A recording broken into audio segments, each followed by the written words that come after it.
bet you we get the silent goat again. I brought a different mascot today. I see that you got a You know who starring this is? giraffe? Yeah, this is Jeffrey from Toys R Us. Oh, that's not Jeffrey. It is too. It literally says Jeffrey. No, that's a knockoff. Right there. Jeffrey. Joffrey. Bought it at Toys R Us right when it was going out of business. In celebration of my visit to the zoo last weekend, and I fed the giraffe. And they had Jeffrey giraffes? No. Got that a long time ago. So I'm gonna throw you for a loop right off the beginning here. Okay. So the theme of the day, well, all right, I'm gonna give you a small hint. The theme of the day is music, and it's 2 words.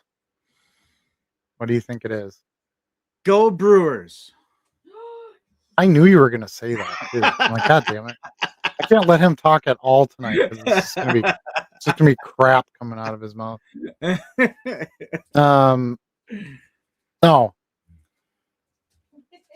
Michael Jackson. I must have sold 500 of these cards in the last few days. When did you get them? I don't know, during different times, but I've probably had a lot of them for a long time. So what I'm hearing is you had the foresight 5 years ago to buy a lot of Michael Jackson cards because you knew the day would come that a major cinema release would happen and he would sell like hotcakes. No. It's just, when you buy your big boxes of non-sport, that stuff shows up in it. And they're in it. Yeah, I bought a bunch of sets. I think I got almost a complete set out of that. I got a lot of the sticker cards and that kind of thing. And yeah, you saw a few here or there, but man, they've just been popping now. That's the beauty of pop culture stuff you buy. Yeah. It can always come back in. Like, I mean, Star Wars stuff is crazy right now, right? Because you got all the Grogu and Mandalorian is getting a lot of attention. So a lot of Star Wars. I mean, Star Wars always sells well, but just some added fuel to that fire. But yeah, just Michael Jackson cards all over the place. Actually, this particular group right here, including the Hollywood one, this is a whatnot order. Yeah. Static whatnot order. So I get full price for them. Don't use coupons, anything like that. It's like a $40-some order for Michael Jackson base cards. Yeah. So I've sold a bunch on eBay. Like, I don't know. Play the Michael Jacksons if you got them, guys, because it's been been a banger for sure. I don't think I've ever picked up any Michael Jackson. I don't know how much I've even seen out there either. Yeah, well, I mean, non-sport in general, right? I mean, yeah. I actually have sealed wax packs, and those are going for like $20 a piece right now. I'm like, man, maybe I got like 6 of them. Maybe I should just pop those for 120. I can probably buy a whole box of them for like $20 in 6 months. Right. Have a nice, have a nice sealed wax box for my display instead of just 4 or 5 packs. But yeah, I don't know, we'll see.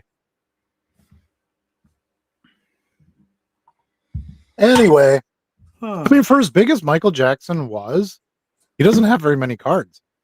He has his own, his own little card set, sure, but it's basically that, and then the Hollywood, the Starline ones, right? Yeah. These. Did he have one of those are the only ones that I got? Bandstand set? No, I wish. No, he doesn't. So yeah, it's really weird for how much like 80s was all about the cards, right? Wax packs of everything. Yeah. And they, like I said, Topps did make, it's actually 2 series. They did make a 2 series Michael Jackson set. So that's extensive that way, but just never landed in any other products. Even like the Pro Set pop music sets and like he's not in any of that stuff that I recall. Maybe he is in the Pro Set. Yeah. Pop cards. Now that I think about it, I don't know. So anyway, there's just not a lot out there. So if you're looking for, something of that dude who was larger than anybody else on the planet for a few years. Oh wow, yeah. I mean that's it right there. All these kids doing these air stepper walks and all this crap. That's all because that dude started sliding backwards. That's what inspired all that stuff. That is true. Dude, that was magic when we saw that on TV. I And was the like, MTV Music Awards, right? yeah. No, I think it was the Grammys actually. Because he had the one glove and he did it. It was Billie Jean. Yeah. This was like 85, Yeah. 86, something like that. And yeah, I remember him just sliding backwards. I'm like, what is going on? You know? Yeah. I also remember Magic. thinking the Smooth Criminal video, you know, where he bends all the way to the floor and comes back up. Yeah. I was also fooled into thinking like he could actually do that. I mean, the guy could slide on the floor. Who knows? He could bend all the way down and come up.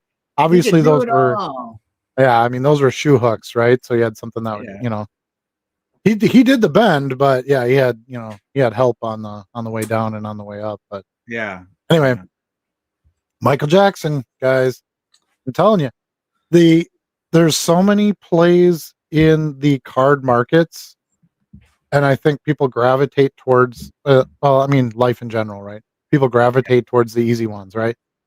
Got any Murakami? Got any Otani? As soon as I start the live stream, got any Otani? That's the first thing I hear. That's the first thing. I'm like this morning show. I did 80. The big nice, you know, thumbnail. The title of the show was 80s 90s. First thing somebody said was got any Otani. It's an 80s and 90s show. What you title it? Just give us what we want. He was like 7 years old in the 90s. Like, what are you doing? So yeah, don't always take the easy road out and yeah, buy Otanis and buy, you know, all that stuff goes. That's fine. But you can get Michael Jackson's for a penny a piece or free or whatever the heck. I mean, they're going to be cheap, and right. You know, the market hits. That's easy money because hardly anybody else is going to have them. So that's the prototype. Yeah, my Whatnot static sales is a lot of non-sport. Okay, yeah, it's more non-sport than it is sport. I just don't think there's that many sellers of it on there. You know, and those shoppers that are looking on there, that's you're kind of a diamond in the rough if you've got some of that stuff. At least from from my results. You know, I sell sports stuff too, but also popping in the inventory into a show has helped. I've gotten a lot of extra sales out of that too. Okay. So, but anyway, the Michael Jackson thing, yeah, I was like, all of a sudden I sold a few and I'm like, okay, this is weird. Why do I have 3 different Michael Jackson orders? And I'm like, oh yeah, that movie thing came out. Yeah. The reason I knew it is I went to go see Mortal Kombat when it came out. I never go to the movie theater, but Mortal Kombat's a thing for me. So, and there's some one or the new one. The brand new one. It came out like 2 weeks ago. Yeah. It's very good, by the way, if you haven't seen it. Well, it's got Keith Urban, right? So it's got to be good. No, he's in Street Fighter, isn't he? I don't know who Keith Urban is, so I can't help you. I doubt he's in Mortal Kombat, but anyway, but I saw a kid outside the theater and he's wearing all the Michael Jackson gear. He's got the red leather jacket and the glove and yeah, maybe 13, 14 years old, and he was all Michael'd up. So yeah, it was pretty cool. So you're talking about an Otani ask in your live. You had a nice Otani sale this week too, didn't you? I'm sure we're going to talk about that at some point tonight. We certainly can. I mean, it's nice to have a success story at times too, right? Yeah. So, yeah, I mean, I guess we can lead off with that if you want. Sure. Okay. So yeah, a nice live auction flip on a card. I don't even know what I paid for it. I'd have to look it up, like $2.04 or $2.50 or something. And it sold for $74, which is insane and stupid. And I'm glad I'm not responsible for the sale of that. I just get paid for it. Yeah. You know, as not the seller itself. And that gets more complicated, but we're not going to get into that. But it was nice. I had no idea. And all of a sudden I logged into my account to look at my auctions and I'm like, where the hell did all this money come from? Because I missed the auction and everything. And then I went and looked and I was like, no way. And that's why, you know, that a card like that listed in your store with buyers that do research and, you know, have knowledge in cards is not going to do that, right? It's not going to do $74. but you get it. It's shiny. You put it on a camera. There's a decent crowd in the room. It's got any Otani? Yeah, here you go. Here's an Otani. Go. 10 seconds to throw all your money at this thing. It's a good play. So I did well with that one, and then I actually sold a second one for 10 and a quarter. Yeah. That so I paid the same amount for. More normal, right? It's still way too much. How much? Yeah, but that's maybe a $5 card. You kind of can expect some of those to go at $10. 75, that's like how many live shows do you have to go through before you get a sale like that? Because it takes so many perfect things to be aligned in that show. Yeah, I mean, I think it's just trying to play to a live buyer, which is different than a static buyer, which I'm learning quickly now as I'm doing it more myself and buying more auctions and listing more stuff that way as well. So yeah, did I expect 74? No, but I knew I would make more than 250 on it. So yeah, I look at. There's obviously a super high potential upside to it and not really much downside. So those are the ones that's the plays I'm trying to make in that arena. Yeah. And it's done me pretty well. I mean, you have your stinkers where you just don't make anything on it or, lose a buck or two, but I've had more wins than I've had losses, and the wins have been pretty decent size, to help you cover some of the other wins, like the Brewers over the Cubs. So my point with that is, you've probably, we're kind of on a similar cadence with the number of shows. You started doing it. I started doing it on a different channel, around same time, maybe a week or two before, but you probably had been involved in 20, 30, live selling shows now between eBay or between Whatnot of your own and your inventory through ComC? Well, I do pretty much a daily on Whatnot now. I try to take maybe one day a week or so off just to either sleep in a little bit or catch up on some shipping. I had, like I said, I got stacks of stuff that I have to go out.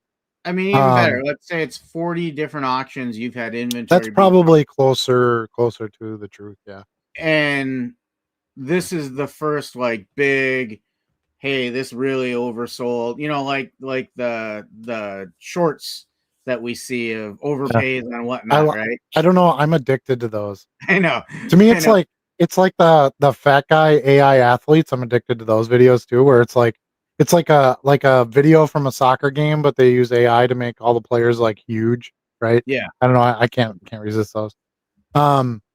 Yeah, by far this was the biggest one, but it's so out of whack, so way out, disproportionate to real life. My point is, 1 for 40 on those big social media type overpays, right?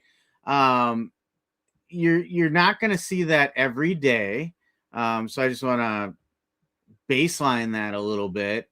And absolutely, it's not. That's an outlier. That's like a spotlight sale. That's not an everyday occurrence.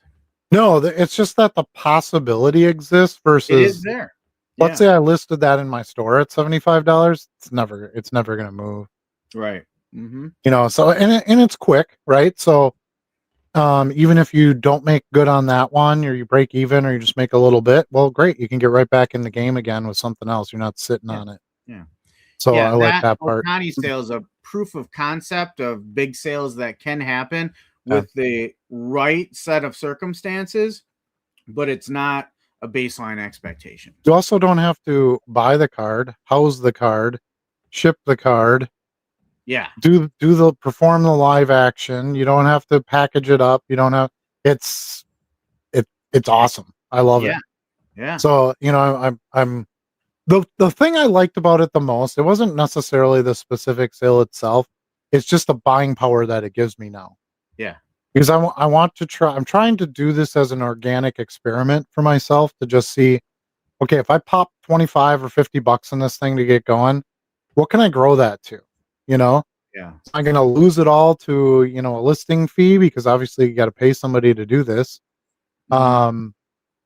Are the buyers going to show up to bid on this stuff? Who is the auctioneer going to get me anything for my investment? Because you're Yep. depending on the performance of others in a way. What's interesting about that sale is there was only 4 bids. Really? I would have Yep. expected more.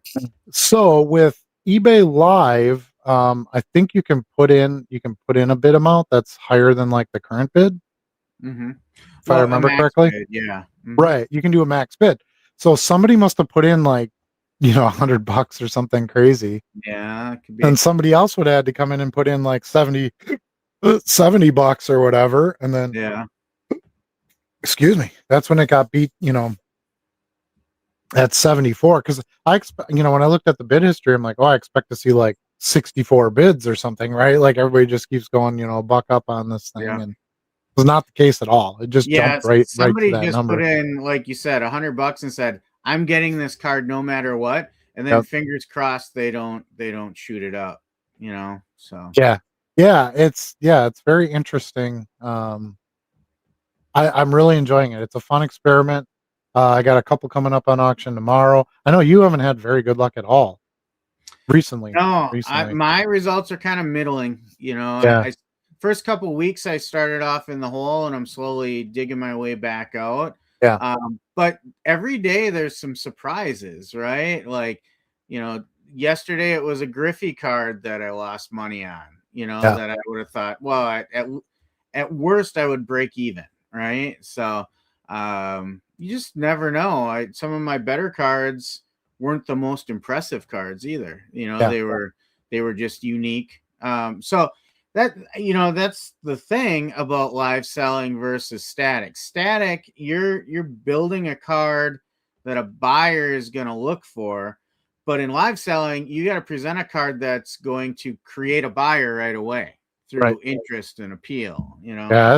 It's short term. You only have and there are a lot of, I've been watching more streams because now I'm working with eBay Live, which, dude, their live team is, I don't want to go too far into it, but they are really catering to the seller to get them in. Like I got a lot of buttering up from eBay, which was kind of interesting. I did not expect that at all.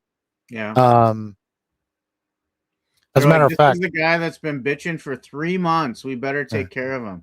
huh? Kinda, yeah. I mean, I'm doing great Yeah. with Whatnot. I don't really see a reason to have to go. It just to add anytime you can add more marketplaces, it's something you should explore. I believe in that because Yeah. it's a good growth for what we do. That's a good growth, um, you know, opportunity. I guess is Yeah. the way I'll put it. Mm-hmm. So anyway, yeah. So I think depending on who's in the auction, what you're doing. I mean, I have a pretty regular customer base. I have a customer who buys 50 to 60 cards from me a few times a week in live shows already at this point. So, but I know who all my buyers are when they pop in the room. I say, hey, hey, PIS Vince, thanks for joining again. I added some more trouts in the pile because I know you and Missy fight over the trouts. So I'll have some good ones to put up. And Mm-hmm. I think I underestimated that part of that arm of the business a little bit, and Okay. I'm good at it. I have a good head for it. I've worked customer service and sales for pretty much my entire career in some higher in a higher fashion, right, in the financial markets, Yeah. which takes a little bit of schmooze and golf and hand kiss and all that kind of stuff. So it's not quite to that level, but those skills I have are there, and I can um use those in that live room, and it helps. It helps. And then Right. you get some more followers out of it, and use the giveaways because people have to subscribe to the channel in order to enter. And there's Mm-hmm. the normal things that go along with it. But I think what's really going to separate the long-term live sellers is the ones who can engage the room Mm-hmm. get people to return, not just subscribe, but actually come back to your streams. Yep. Be consistent with your time, the types of shows you run. Now, the show I ran this morning did not appeal to most of my regular buyers. Yeah, you did a 90s show, So right? I did an 80s and 90s just sports show. So it was going to be whatever. So dug out a bunch of, some random rookies and I shouldn't say random, but and good players, right? Some Deion Sanders rookies, and I had um, Bernie Williams rookies and stuff like that. Mm-hmm. Mm-hmm. And then just some decent inserts, 90s inserts, nothing high end, of course. I don't really play a lot in that. Just to see how that stuff would move. Some Dan Marino inserts, things like that sell great in the store. Yeah. Struggled a little bit in the live show this morning.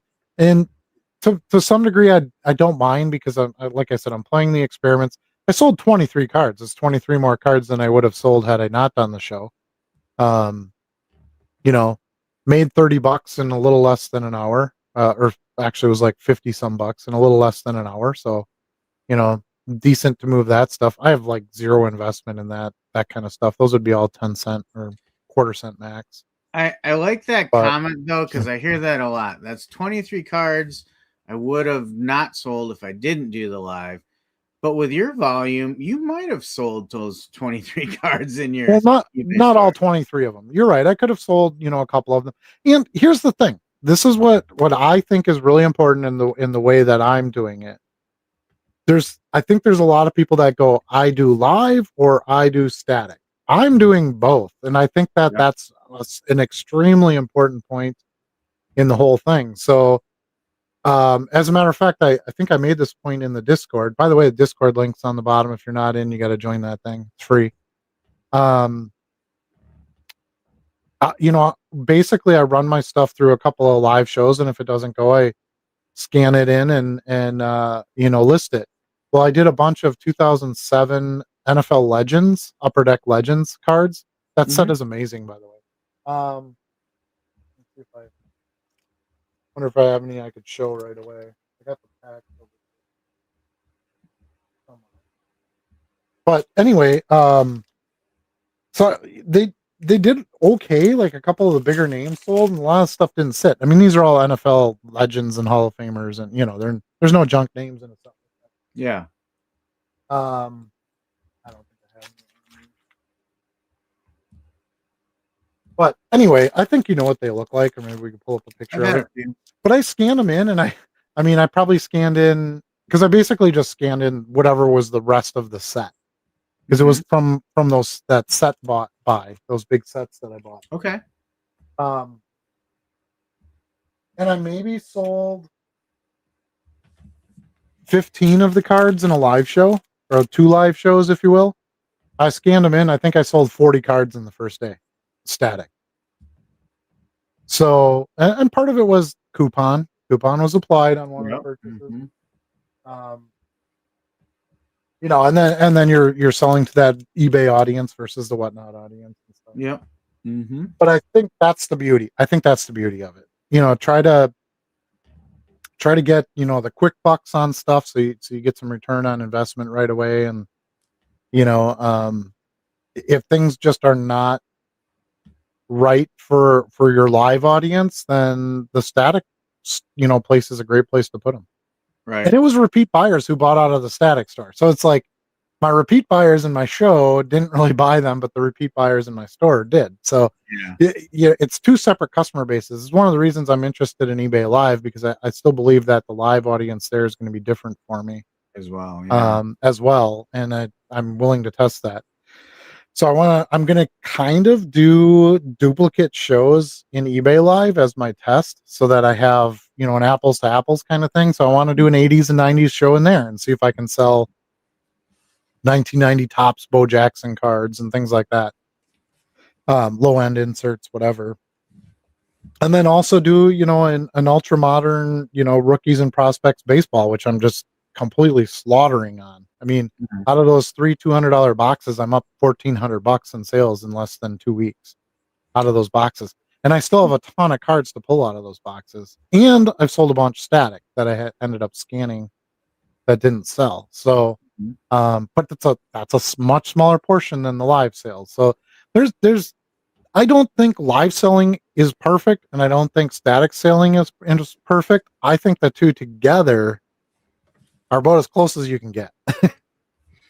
Yeah, I agree with you, and that's been my stance all along. Is that live selling, it's not a replacement for static selling. It's like any other new channel. It's an extension of your brand into another sales channel, and it's another exit strategy for inventory.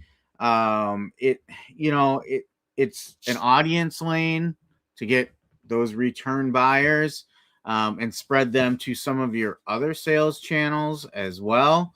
But I never really saw it as, well, if live selling is successful, I'm just going to shut down my store. Me either. Yeah, that was never in my head. Me eventually closing the second store, which I'm kind of working on, that makes a lot of sense to me. Okay. Because I was using that as the way to expand my business, but I think the live can take care of a lot of that, and I don't have to list as much now. Mm-hmm. Um, in the static. So, but the argument that live takes a lot less work, that is definitely not true. I can Yeah. attest to that. Having done this for a while now, and of course, anytime you're new at doing something, it's going to take you more time anyway. But Mhm. there's so many people that come into the stream and they're like, "What do you have for Cowboys?" Well, now I got to start sorting cards by teams, which I've been doing. These little, well, here I can show you a picture. So these little like team dividers, right? So you've got all the Okay. different teams, and but Those even are that's a challenge, right? Because you've got to have something on camera. So I have to keep a stack of cards that I'm just going to run through, as I go, that I think will get bids. And then as somebody yeah. calls out teams, then I got to start grabbing teams. And I mean, you don't have to take requests, but I found my live shows to be more successful because of it. And obviously, if somebody says, "Hey, you got any CD Lamb?" and you grab a few and put them up there, you got pretty good odds that you're going to get some bids. Yeah. I had a guy who wanted those, those Topps Chrome Mickey Mantle cards where it's the 52 design and it's all the Okay. Yeah. different pictures of him. I got a Mm-hmm. huge stack of those in a 2-row box that I bought for $50 that had a bunch of Trout refractors in it. I mean, this box was amazing. Yeah. And I almost turned down the buy because I had so much stuff at the time. Yeah, now it's crazy to think of because now I moved some. Like I have to go to the show on Saturday because I need more stuff for my I live. noticed that. Yeah. Now, So, we've had conversations mhm, on this show about, oh, well, you really didn't have to do much sourcing in the past. mhm. You were doing more when I got involved because I was going out to shows and you were kind of showing me the ropes. But then we both kind of slowed down on sourcing for a while because we had plenty of inventory. Now that you're in the live selling environment, you're back to looking for shows just about every weekend, I Yeah, notice. well, and part of it is I just didn't have a ton of great live inventory because I wasn't doing it. Mhm. So I made a couple of buys on some things. I pulled some stuff out of boxes that hadn't been listed that I knew would be good live prospect type stuff, and then got a sweet deal on some boxes from a guy regularly supplies me cards, which really took no effort. I just had to show up and give him the cash. So um, this is the first time where I'm, and I was just telling a friend today. Uh, this will be the first time I go to a show and my entire frame of mind has to change now on what I'm looking to buy and how I want to buy. Yeah. And so here's where I think it's going to save me time at a show. Um, I'm gonna, like we do with any box, right? You go up to a box and you kind of look through a stack, right, to see if the box feels like something you can get through Yeah. and make a stack. Well, now I'm going to do that, but I'm looking at it through the lens of will these sell in a live auction, right? Are they shiny? Are they modern? Are they, Murakami, the hot thing, right? We were talking about Yeah. him today. Um, if that's the case and that handful works out that way, I'm going to buy the whole box. I'm not even going to bother digging Okay. because there's so many like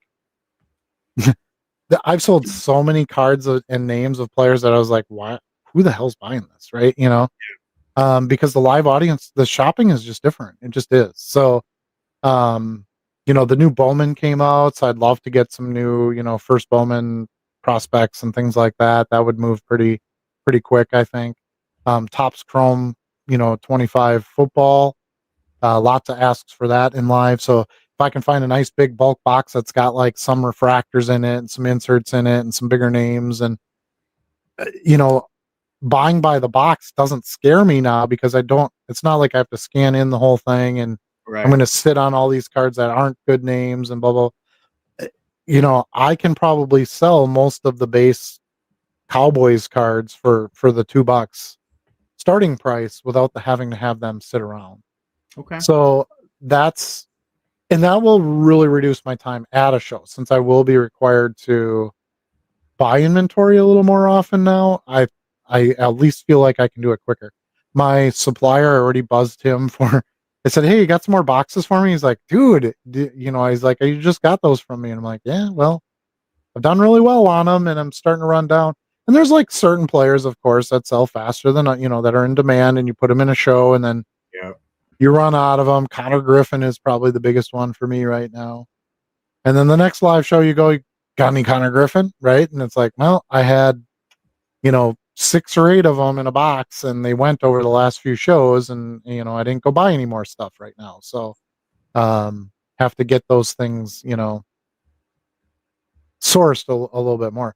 But Yeah. here's the one big advantage to it because I can just go and buy out a box or buy out a table because it's not going to be a big capital tie uh as long as I'm buying the right stuff, right? Again, it all goes back to that. I should be able to get stuff even cheaper than like making a stack and trying to get a discount. So Okay. save some time. I think I can get a little bit better price. I better get a little bit better price. Um, and we'll see. I mean, this is again this at least that's the KI show. I know that show really well. I know the dealers really well. The layout. It's a bigger show. Yeah. I should be able to make some pretty quick, lucrative deals out of that. Yeah. But I wanted to go back to those dividers you talked about before. I saw those mhm. were NFL ones. I picked up these because I'm doing some similar work, but I'm in baseball right now. I got these. These were baseball actually. This is Arizona Diamondbacks. Oh, were they? Okay. But All yeah, right. I do. I bought Yeah. football, basketball, and baseball. I bought it just a Yeah. set of each. I got these. I thought they were Well, they're kind of cool. fun, and there's like Yeah. 4 of each team. I was a little worried they might not stick out, and I might have to put them on some of the generic dividers to Mhm. kick out, but they do actually Oh, stick out just enough. So nice. perfect. Yeah, Yeah, that's great. I got Are those you off of are you Amazon. sorting by team to do lives as well, or what's the So motivation there? there's 2 destinations for them. One on a lot of orders. I will dig out of my liquidation boxes and just throw in some freebies. Part as Team protection, but cards. if I see a definite theme in the buyer and the cards they get, I'll try to grab more from their team. So that'll speed that process up for me. But yeah, then also when I do get get an opportunity to do a consistent live selling channel, then that they'll already be organized for me. Yeah, I mean, it's something I didn't realize was important as it is until no, I was able to meet quite a bit of requests just digging through some stacks and oh, here's a Jerry Rice. You want Jerry Rice. Yeah. Yeah. But to have at least a chunk of stuff sorted is going to be a big advantage. And you can Yeah. run a few shows by just grabbing stacks because, like I said, that's one of the challenges. Like, okay, I got them sorted all by team. Now I start a show. Well, where do I grab out of now? Because you have to put something on screen. Mm-hmm. By the way, shows that have long pauses with no cards on and not running any auctions, very bad idea. Yeah. That is Yeah. an instant fail. And remember, it's time. You still have time invested in this, and you got to get some return out of it. So I put a card up, I do my 10 seconds, down. Put the next card up, 10 seconds, put it down. Then if somebody says, hey, got any CD lamp? Yeah, let me grab one. I turn around, grab it, put it up. Hey, John's in at $2, whatever. I do a little bit of kind of auction calling in my live voice, John's in at $2, 4 seconds to go, to try to add a little entertainment and excitement in the bidding. And So that's my style. I don't think that's great for everyone, but yeah, you gotta. It's a whole different kind of retrain on how things are going to be successful. I'm really glad I've had the store for a long time and I've filled it and I actually have it exactly the way I want it right now. Like we had to fool with coupons for a while and promotional rates and all this stuff. I'm so glad that that's just set and good. Other than obviously things will change over time and you got to make some minor adjustments. But otherwise, it pretty much runs on its own, and I just got to fill it, keep it Mm-hmm. full. Which again won't be a problem if I'm picking up regular live inventory. There's going to be plenty of stuff in boxes that's not going to be great in live too. That's just the nature of the beast. So I'll have static supply that way too. But when you buy a couple hundred, buy 3 boxes for a couple $100 and you're over $2,000 in the first week and a half in it. That's fairly undeniable, and that doesn't include Yeah. any of the static sales that came out of it. Um, as the other result, but it's it is not saving me time in my life. It is my Right. time being The spent in time is other just, ways. yeah, moved around. It's a shell game. Mhm. Yeah. So, and I highly advise you to try to not do 1-day shipping if you're going to do like 4 or 5 live shows a week because the volume is, I mean, here's my picker box. This is overflowing. And then here's another stack that I have to do. This is only yesterday morning through today, Yeah. and I didn't even pull today's orders. This is the stuff that I pulled already, before I came down for the show. So I probably have another 30 or 40 static orders, that have to go. But between, pulling collects orders and whatnot static, and then your live sales and then your static sales, I'm not complaining. This is exactly what I wanted. Um, but yeah, I'm really, really pleased. I'm having a good time. I'm making some good money, and that's part of it. I'm making some cool relationships. It's fun on the live streams. People like to come in and give me shit about givvies, so I get that. I'm sure somebody tomorrow morning is going to talk about, hey, you got any Brewers prospects? The team that beat the Cubs. I'm sure I'll hear that. Yeah. Yeah. So, we all have our streaks. That's kind of the nature of baseball. And unfortunately, as hot as we were for a while there, we got cold too. So, I think but it's more it's than a long that. season. Were A you lot of watching? lot of starting pitching down. They lost another guy today, Yeah, their so rotation is it's pretty horrible. rough. Yeah, Did you it watch any gets of the game before we went no, live? no. Oh I man, don't have time to watch anything. you missed the Brewers getting a little league home run when PCA whiffed on a ground ball. Yeah, I saw He let it go somebody. all the I saw way to the somebody ice. posted about that. You cannot do that as a major leaguer. That guy's so overrated. Yeah. Yeah, he's been hitting better now, but yeah, that's not a great fielding play for sure. So Last Bill year, Buckner. he was the next big thing. Yeah, That's how quickly sports can change. I didn't think that at all. I kept none of his cards. I bought them and sold the shit out of them as fast as I could because they were easy money. It's Yeah, just like Murakami or any of these guys. Really, Connor Griffin. He's not going to be a 50 home run hitter or anything like that. It doesn't. You got to on these guys. You just got to get your money out of them. That's why live is great for that yeah, stuff. yeah. It's not going to sit in my store. Yeah, And then the players who haven't gotten big yet, those are perfect ones to put in the store because as soon as they hit, pop, then they all get, yeah, yeah, then they're Michael Jacksons and they're out the door, yeah. sliding out the door backwards, right? Moonwalking out. So let's go back to your 90s, 80s, and 90s show this morning that didn't do so hot. What do you Yeah. think the key factors were that drove a different result on that? Yeah, I think my audience that I've built so far has been mainly ultra modern because that's honestly what I've had. Mm-hmm. That for quality stuff to put in a show. So I don't think I had like an immediate audience just jumping in, ready to buy Mm-hmm. that I had in other shows.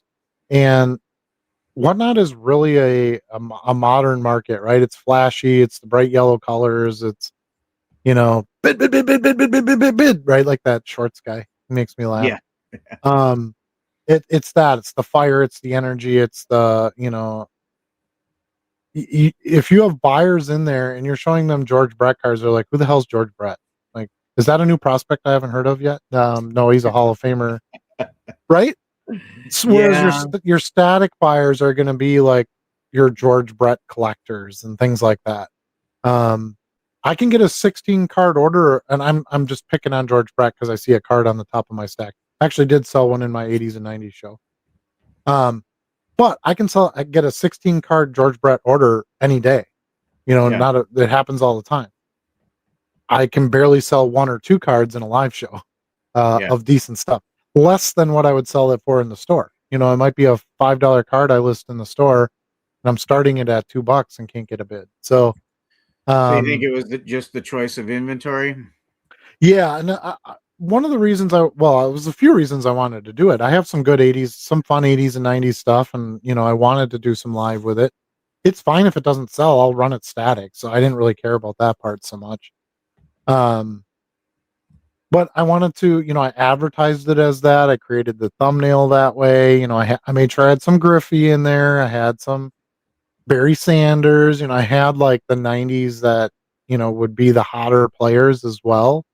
To make sure I got some involvement in the room, um and I did. I didn't have like a terrible audience. You really ride waves and whatnot. I'll get up to like 20, 23 people in the room, and then boom, it drops down to like 6, and then Yeah. and you start a giveaway, and that that promotes your show, promotes it sort of with whatnot, and then you'll get a few more pop in the show, um and then you got like 1 or 2 guys who buy all the cards. Yeah. um my show yesterday morning was very successful. $260 or whatever the heck it was, and but almost 70 cards of it was 2 buyers. So you get bigger orders. So my experience with this so far was free shipping was the right choice for me, because I only have like 5 or 6 buyers necessarily in a show, 8 buyers. Well, you'll have an outlying, like somebody buys 1 card, right? Of course. Right. Or somebody comes in and just wins the giveaway and doesn't, buy anything or whatever. That's par for the course. Um, but I realized, well, if I can send them 40 cards, I'd give them free shipping in my store anyway for that. So Yeah. it's not really losing me anything. And I've had people pop into my show and they're like, I come here because you got free shipping and I know exactly what I'm going to spend. Cause it's easy to like just spend a bunch of money in a show and Yeah. not know what you went through. Yeah. So they're like, well, if I win 3 cards and they were $2 a piece, I know I spent $6. I don't have to Yeah. worry about the 452 shipping on top of it or whatever. Yeah. So, you have to kind of, I guess, monitor what you're doing. And I looked at it this way. If I do $1 starts and they pay shipping, I get $1.78. Mm-hmm. If I do $2 starts and I pay the shipping, I get $2 and then pay the 78. You see what I mean? So you end up squeezing out like almost that financial transaction fee Mm-hmm. extra, which is important because you need to cover that on every sale as well. Yeah, I mean, all that said, we've talked before. There is no such thing as free shipping. You're just baking it in to make it simple Correct. for them. I Correct. had a But buyer. actually, I'm getting more money though, because if I list it at $1, which is like $1 starts is like the thing on whatnot, if you're charging shipping, but then it's only $1.78 sale versus I'm getting $2 minimum. Now the next bid goes to 3 right away. So now, now you're covering all that plus. Right. It's an additional $1 bump right off the bat. Yeah. Yeah, I had a negotiation on a card this past weekend where they were quoting me comps. Of course, I do free shipping on my store, and my sale price was essentially with shipping baked in. Mm-hmm. It was the same as the comp he was quoting me, but he wasn't acknowledging that comp had to pay shipping extra. Yep. So I had to explain. I was like, "You're right, that's the comp, but you'll see there's $1.99 shipping on that as well." He came back and bought from me. Yeah, and I will, I've had that conversation, long time ago with people. I don't even bother with that anymore. Yeah. I'm not comping $3 cards. It's $3. My price is $3 on it. If you don't want it, Yeah. Go buy it for $285 or whatever. I don't really care. I have so much stuff that I'm moving and in different parts in motion that it's not worth it to me to have that conversation. Okay. On a $200 card, yeah, that's a little different. Now you're starting to, which is why I don't want to sell those cards. I just want to sell $3 cards so I don't have to have a conversation about every card. Not interested in that. So, Yeah. you know, um, so yeah, it really kind of depends on what the card is, I suppose, that way. But yeah, I don't, on a $3 card, I'm not gonna. Max Clark was my big seller yesterday. You knew Max Clark is? Sounds familiar. Yeah, he's a prospect for the Tigers. Oh yeah. Okay. So I got a lot of Tigers buyers. So I'm looking for things different than I would like in the static store. How many Tigers cards would I be chasing? Um, but if there's a fair portion of it, but here's Max Clark right there on a Bowman prospect. But yeah, so it's like I have these certain players that people want. Here's those Mickey Chromes. Feel like it's his third That's year what of I'm referring prospect to. status. He must be getting talked about getting called up. I don't know. Who cares? I mean, he's not likely to be a star, so Right. it's not something I need to hang on to. No, my people are like, "Oh, you got any Otani rookies?" I'm like, "I'm not selling that. What are you crazy?" That's like, Yeah. Come on, put it up on the live. Come yeah, on. that's like a house on the lake when there's no other spots to build. You don't sell it. You keep it. The price is only going up. Um, so yeah, it's funny when and a lot of people do like the back row thing. Are you familiar with that? Yeah. Mm-hmm. They put that. I'm not doing that. I like No. my clean look with good lighting. Now I've got that all figured out, and that's going to be my style. My style is going to be sleek and tuxedo style, and feature the card that's on screen, and that's it. I don't.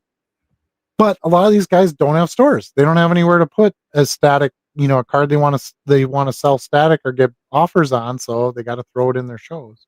Okay. I don't know. I think it's kind of my personal opinion. You guys do what you want. I'm not condemning anybody or criticizing, but my personal opinion is it's a little tacky and it's distracting. And then somebody's like, "Hey, run the Shohei you got back there." Oh, I'm not gonna run it, but I'll take offers. Like I don't know. It's a little cheesebally to me, and it's distracting from the card that's on the screen. Whatever card you put on the screen is not going to be as good as that Otani card sitting behind it. So you're only diminishing the view of the card you're actually trying to sell, Well, and you're just so advertising your store stuff. I mean, the guys I see do it. They do have a store and whatnot too, and they'll tell you can go out there and put an offer on it. well they have to because that Yeah. how else do you list it? You have to Yeah. list it to sell it. But I don't know. It's just me. I'm not going to do that with my setup. At least at this point in time, it's not my style, and um yeah, so I don't know. That's my current stand on live. It's pretty regular for me. 4:30 a.m. I got a show tomorrow. Doing some more baseball prospect stuff. I got another probably a good 3/4 of one box left to go. Before that stuff has been run at least once, Mm-hmm. and then start. Don't have any more listings in the store right now, so that stuff's gonna have to sit until I can list again. So I might as well run a little bit of it again if I can too. Okay. If I get some buyers. And then what I'll probably do with that, since I don't have listing room, is I'll sort it into the team slots. All right. And then there'll be stuff that I can grab out of there on demand. That's kind of going to be my process going forward. I'm always going to have 3 boxes, ready at the live for basketball, baseball, and football, sorted by team. Um, Run whatever I'm running in the live and do it a second time, preferably with eBay Live once I'm finished with that. Did all my onboarding stuff yesterday. I just got to wait for the live selling team to call me to turn on all my stuff. I guess I don't know, but you have to go out and build certain listing templates and things like that. I have all that done. Um, so anyway, that's all ready to go. I'm just waiting for them to turn it on for me. So Um, you're gonna give eBay Live your sloppy seconds there after yes, whatnot? Is that the plan? That is better than what eBay deserves I sometimes. was just gonna So, say, so you're like, I have. you make me wait this long, you get my seconds. That's correct. They waited too long. I've built a Whatnot audience. I have good customers there. I know what I can run there. So honestly, the answer to that is yes and no, because I believe that the eBay live market's going to be for A little different different. stuff for me. Yeah, so that's going to be more my 80s, 90s shows, my inserts, maybe a little bit um more obscure but valued cards, because on Whatnot there isn't as much maybe knowledge in the regular market. It's more based on hype and energy, and so like a rare promo or error card of something like that probably would not do very well on Whatnot. No one's gonna care. Wow. Whereas on eBay, you've got like your actual collectors, and somebody who's got 25,000 George Brett cards and needs this last one.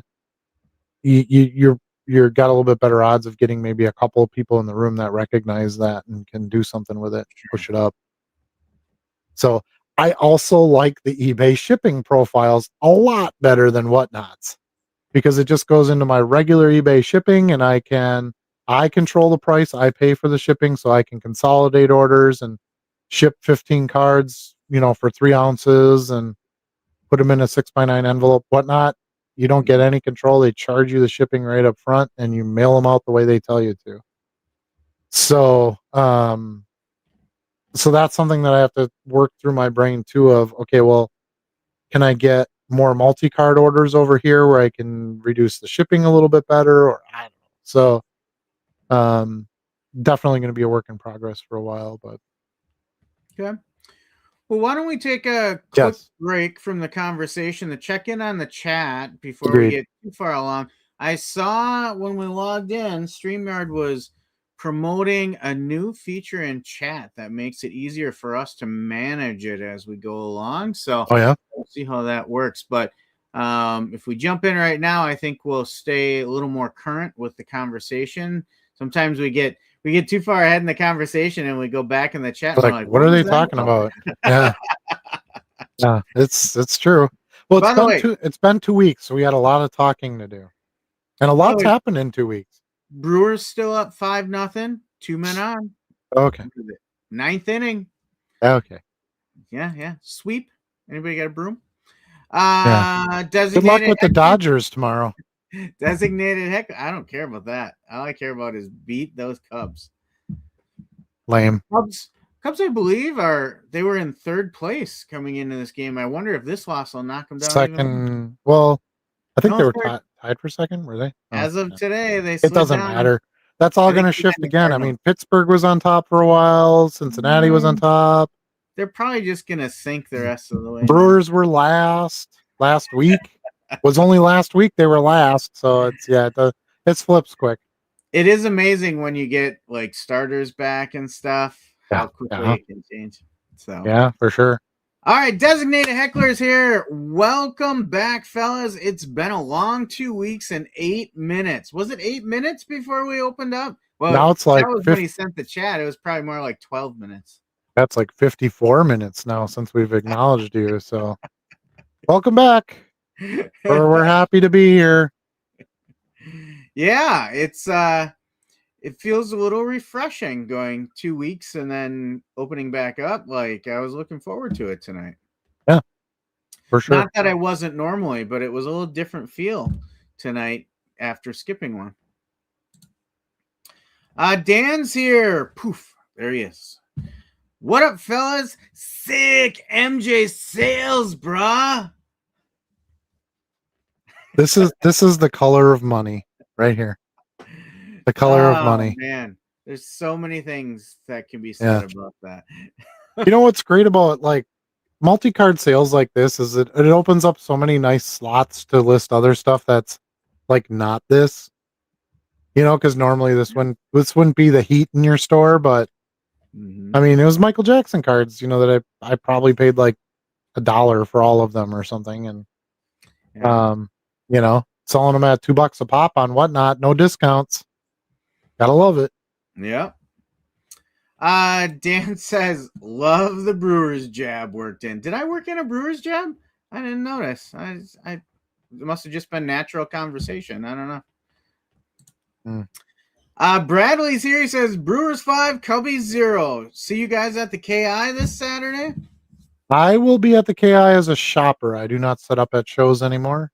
You have to choose where to spend your time on all these things, and card shows were not it for us. So Yeah. I won't be doing that. But yeah, I'm excited to go. I haven't been to a KI show in actually a couple of months now. So hopefully see some new things, and I'm looking for whatnot inventory. So hopefully we're not looking for the same thing and have to compete. But um, yeah, it's a little bit of a new venture that way. Yeah, I will not be there. I'll be enjoying the RV life up at my land, planting a few more plants and having a good time out on the trails, maybe. So to me, I've kind of slowed down some activity in but on purpose, I guess is what I would say. You'll remember a couple weeks ago I did on the podcast my so-called card life. I talked about how I measured the actual time I was spending in the card business for a couple weeks, and I had like a 40 some hour week. I kind of took from that and said I need to be more intentional about my time. And the goal was never to work a second full-time job doing this, right? Mhm. So I've cut that down about in half. I'm spending about 20 hours a week and making sure I still get out and enjoy some things. I'll go to a show if I'm in town because we had some other thing going on where I couldn't leave town. But I'm not out there chasing inventory every weekend yet. I mean, I'm sure there'll be a time when I have a need for inventory where I'm like, I have to go to a show this weekend. But I used to be going to a show every weekend just because there was a show, and that's not me anymore. Yeah, I definitely won't be doing that either. And do I have to go this weekend? No, I have stuff, but I want to. I want to specifically buy things for a show, which I've never done, Mhm. because I just started doing it. So I want to see what that's like and what that yields, and have some good fresh stuff to mix in with some stuff that I still need to move. Sure. I previously bought, but yeah, I have zero intention of going to as many shows as we used to do. Hmm. Um, And like I said, I want to do just more of a bulk buy and not have to spend 4 hours digging through boxes. That's not a great use of my time. I'll do a live show in the morning. I'll go to the card show, buy a couple of boxes or a table or whatever I, deem necessary. Bring it home, be ready. The nice part about doing this, Charlie, is when you buy those boxes, you just bring them home, you put them on the table, ready to go for Yeah. the live show. I don't have to de-sleeve them. I don't have to scan them. I don't have to do anything with them. At least on the first run or two through a live Yeah. show. I mean, you talked about a little bit of sorting, I but will, yeah. Once I run them through a live show, then they will get sorted into teams. unless you do But I don't some do that ahead of mixers. time. Yeah, right. But I don't Yeah, know. I don't know what has more success overall in that marketplace, mixers or sports specific shows. my sports specific shows have done better for me. Have they? Yeah. Now, I've already done like, oh, I'm doing a baseball prospect show, and somebody comes in and they're like, hey, do you have any Atlanta Falcons? I'll throw a few Atlanta Falcons up and get a couple of sales out of it. Why not? So as long as you're not totally tearing down the room that's there for something else, you can throw in a few other outside things and meet your customer demand that way. As long as it's readily available. So all your shows are technically mixers. No, not really, because most of them I'm not running into that, but I'll get on occasion I'll have somebody that's looking for something in specific and it's available, so I'll throw it up and do it. Why not? Yeah. But Um yeah, I'll go to a show just because I enjoy it if I'm in town and it's here.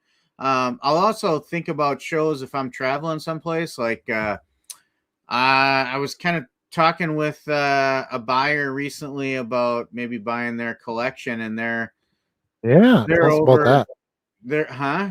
Tell us about that. Oh, well, I was thinking about, the logistics of it. If we're able to make a deal, maybe I would meet them in like Minneapolis because they're over west of here. And I was like, oh, I'll have to talk to Wolfie Joe and see if there's some card shows coming up, and then maybe I can schedule it around a Minneapolis card show. So I always have some interest in some shows. I just, it's not my primary thought every weekend like it used to be when I was starting out. Yeah, yeah. It's nice to be to that point where you don't have to. I mean, even listing, I when I listed some stuff, I don't know, early this week, maybe a couple days ago. Anyway, on my bags, I go by dates, right? Well, the last time I had scanned anything in was almost like a week. It was like a week and 2 days, like 9 days. Like that's wild that I would take 9 days to list anything, but I was still getting plenty of sales, and I didn't. My listings were max, and I was doing, selling a bunch of stuff on live, so I didn't really wasn't in my head that like, hey, I haven't listed anything. This is terrible. Mm-hmm, mm-hmm. And then I ripped off a bunch of bags. I did on the 17th. So when was that? Monday? That was Monday, right? So That was Sunday. Sunday? Oh no. Yeah. Okay. Well, anyway, I ripped off 19 bags. Okay. Scanning. So it was nice to just take a stack, scan them all in, and have that thing keep going and be done. Car Dealer Pro is actually working. Like it was a great time to just sit down and knock a bunch of it out. And I sold a ton of it. Like I said, it was that a lot of those 90s and early 2000s sets that I had bought. It was the stuff from the shows that didn't sell. I scanned in and was getting results from them. So Right. it's good to see I can get quick sales in the store, and I can also get quick sales in the live. So you really up your quick turnaround by being able to offer both. Right. Right. Yeah. You asked about that potential collection buy. Yeah. So I have some historical cards. You remember a couple years ago I bought a hobby box of Washington Chronicles. Mm-hmm. All cards about George Washington and related topics to George Washington. And I've sold most of them now. They are long tail product. It's not like I went through them, in the first 3 months. But I had this buyer bought a number of them and was clearly a set collector. And when they got their product, I always put my business card in there. And on the back of my card, I also talk on the bottom. It says we also buy, collections. If you're interested, give us a holler. And I've gotten a couple of emails now from people looking to see if I'd be interested in buying their collections. This one is the same categories as what I sold to the buyer, but some higher end stuff, memorabilia, parallels, things like that. Some word from the POTUS from that set. What else is in there? I had them up here because I was still going through kind of the inventory list. 117th Congress card with a Biden and Harris signed item. Little bit of oddball sports like Metal Hero Club, Arnold Palmer, a Charles Barkley relic, things like that. A James Naismith numbered card. Kind of niche stuff. It would definitely be more long tail. But we're talking through that and seeing, is there a possibility there? I know they have a whole set of duplicates of the Washington Chronicles too, so it might be a way to replenish that and sell them out over the next 2 years or something, So it's interesting to get some of those offers and talk through it. You never know if it's going to work out or not. And then if you do reach a number that you can agree on, then you got to start planning the logistics. Is this going to be something we have mail, or are we going to meet up someplace? Honestly, when I put that on the business cards, it was kind of more for the cards I leave around regionally in my own travels. Mm-hmm. But so far it seems like the interest I get in that is coming from a distance. The first one was out in Washington State, and we weren't able to come to an agreement on this one. This one's in North Dakota, not quite as bad. Like I said, Minneapolis might have been kind of a midpoint that we could have met at, but we're still in discussions on it. So we'll see if we can come to an agreement on that. I think that's awesome. Yeah, I mean, not the kind of stuff you usually move, but it is kind of a corner of my sales because it's a personal interest as well, and things I like to share, with people while I have them and I'm trying to sell them, but yet I'm not so attached that I don't mind eventually moving them, right? In my head, I'm thinking that could make like a really cool live show. Do It could. memorabilia, historical show. I would tune in for that just to see what pops up. I think that would be amazing. Yeah. There's some pretty interesting stuff in there. We've got a lot to talk about, so nowhere near a yes or no on that, but I'll keep you guys updated on what we come to. Awesome. Yeah, well, good luck. Yeah, thanks. More chat here. Lofi Joe is here. I was just talking about Lofi Joe. Yes, I noticed on Whatnot that any bid you put in manually is your bid, even if way higher than the next highest. Yeah. Yes. What do you call that? Proxy bid or something like that? Proxy. Yeah, where bid by as proxy. As long as it's not over your limit, it'll keep bumping yours up to be the leader. Yeah, because a lot of times I'll call out, who's bid. Oh, blah, blah, blah is in at $2. And then all of a sudden I'm like, they're at $5. I'm like, well, nobody else bid. How the hell are they at $5? Yeah. But yeah, it bids on your behalf. Yes. Up to your amount. So yeah, if you really are worried about getting bumped at the end, that's a good strategy to go a little bit higher and see if you can cover it versus just the swipe. All the swipe does, if you're on there and you're bidding by swipe, it just puts in the next bid. It doesn't give you a max bid. And sometimes it doesn't even process fast enough to get you in. Right. So I use the proxy go, bid. Go, go, go, go, go, go, go, go, go, go, go, go, go. That's why they do that. I use both methods. If it's a card that I'm like, if I win it, I win it. If I don't, I don't. Then I usually just do the swipe and do the next bid, maybe in the last 3 seconds or something. But if it's a card, I'm like, I know that's going undervalued and I need to make sure I get that.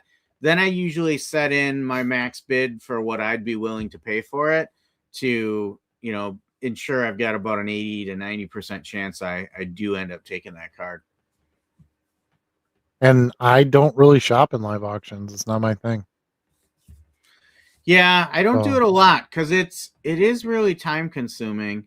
Because you go through a lot of cards you're really not interested in to get to the one you do want. I've bought from some sellers in the Discord just to show some support and pick up a few things here and there, kind of see how they run their show and how they ship and but yeah, as far as you're right, like Saturday night grabbing a bag of Funyuns and just sitting down to a show to wade through 3 hours of stuff I don't collect. And I mean, if somebody did like a Favre specific show or something, I'd be interested in that because I PC it and there'd probably be some stuff that would pop up that I would need or get a good deal on. But yeah, just like random modern basketball show or something. It's not so you'll enjoy this story then. I typically don't go out there with intent either. I might put it on in the background while I'm working on stuff and I'll hear a card that I'm like, oh, what is that? It maybe grab something here and there. But this past weekend I was up north at the LAN and I had a couple tequila drinks in me and a notification of somebody going live came up and I just pulled up the app for a second and then the suggested shows. Well, what brand name did I see, Adam, that caught my attention? Which one? Wild Card. Nice. What's funny? It's funny. I have in a couple of my live shows now, I've had asked people say, hey, got any cheapo, wild card autos? Yeah. I'm like, wow, that's a thing. But my buying at the National this year is going to be really weird. That I can just tell you. I can tell you that up front right now. Yeah, I agree. I think a whatnot show. I think a wild card whatnot show would be really fun because there's such a variety and the stuff doesn't go for a lot, so you wouldn't have to bid too high on much of it to get some cool things, and Yeah. you just don't see a lot of wild card stuff for sale, like at tables and stuff. Yep. So the You know, alcohol had loosened up the purse strings a little bit, and nice. Dan's probably laughing because I was chatting with Dan when I was doing this, and I ended up buying 3 or 4 wild card items. They were basically trying to sell off all their inventory from last year's national that they bought down there. So there were some decent prices. I wouldn't say I got any steals, but they were fair prices on some of that stuff compared to any markups. Yeah, I would. Yeah, I think a wild card whatnot stream would be. I think it could do okay. If you'd have to advertise it well, because you'd need to get the right people in there. Yeah. And that's another thing that I've realized a lot of live sellers don't do is market anything. They don't brand anything. They don't have creative, thumbnails with their logo in it. They don't share it to their social medias or even have, business social medias. And that's a huge fail, in my opinion. Yeah. But conversation for another day. But I think wild card show would be sweet. It'd be Speaking of fun, Dan, there even he is. just as the guy running it. It'd be fun, Someone say wild card whatnot show. right? Dan's in. Dan will be watching. I gotta be honest, I'm looking at my orders, and it was one of those shows where they don't really show the detail, just Right. shows a number of a card. I don't even remember what I bought. Fun. It'll be a second surprise when you get it. Then, Right? I'm gonna open it up and I'll be like, yeah. oh, I guess the tequila like this. I have learned the tricks to setting up my show very quickly now, versus doing like one by one listings and things like. So yeah, there are some time saving measures for some of that, but you're right. Listing each card with like the title and all that. Mhm. That's a no because that's takes way too much time. Yeah, it's one thing to import some of your inventory with Right. that, but Right. to take the time to create each one, Yeah. yeah, I wouldn't be doing that either. Yeah. Yeah. So Let's see here. Dan says it's all about who's in the room. Talking about the large live selling sales versus same card, going a right. little less. He's had 2 cards of the exact same, and one earlier went for $2, and an hour and a half later, the other sells for 12. Yeah. It's a bit of a wild west. That's one of the things I like about doing $2 starts and the stuff I'm putting up for auction. Most of the cards I would sell for $2 anyway. So Yeah. if I get one bid, it doesn't lower anything from where I would normally be. They're all going to be like $2 to $4 and or maybe 5. But a lot of the $5 cards I would either sell at less because they'd be using my coupon, Mm-hmm. or I would accept the lower offer. So especially if you're selling them to multiple cards to a single buyer, and you're getting like actually $2 a pop out of them. It's interesting. I'm terrified to take like a $500 card and start it at $2. You know, the size of my rooms don't really support the action Yeah. to get it to the $500. So you got to be careful what you put up there because you could do really poorly just because you just don't have enough audience. Yeah, for sure.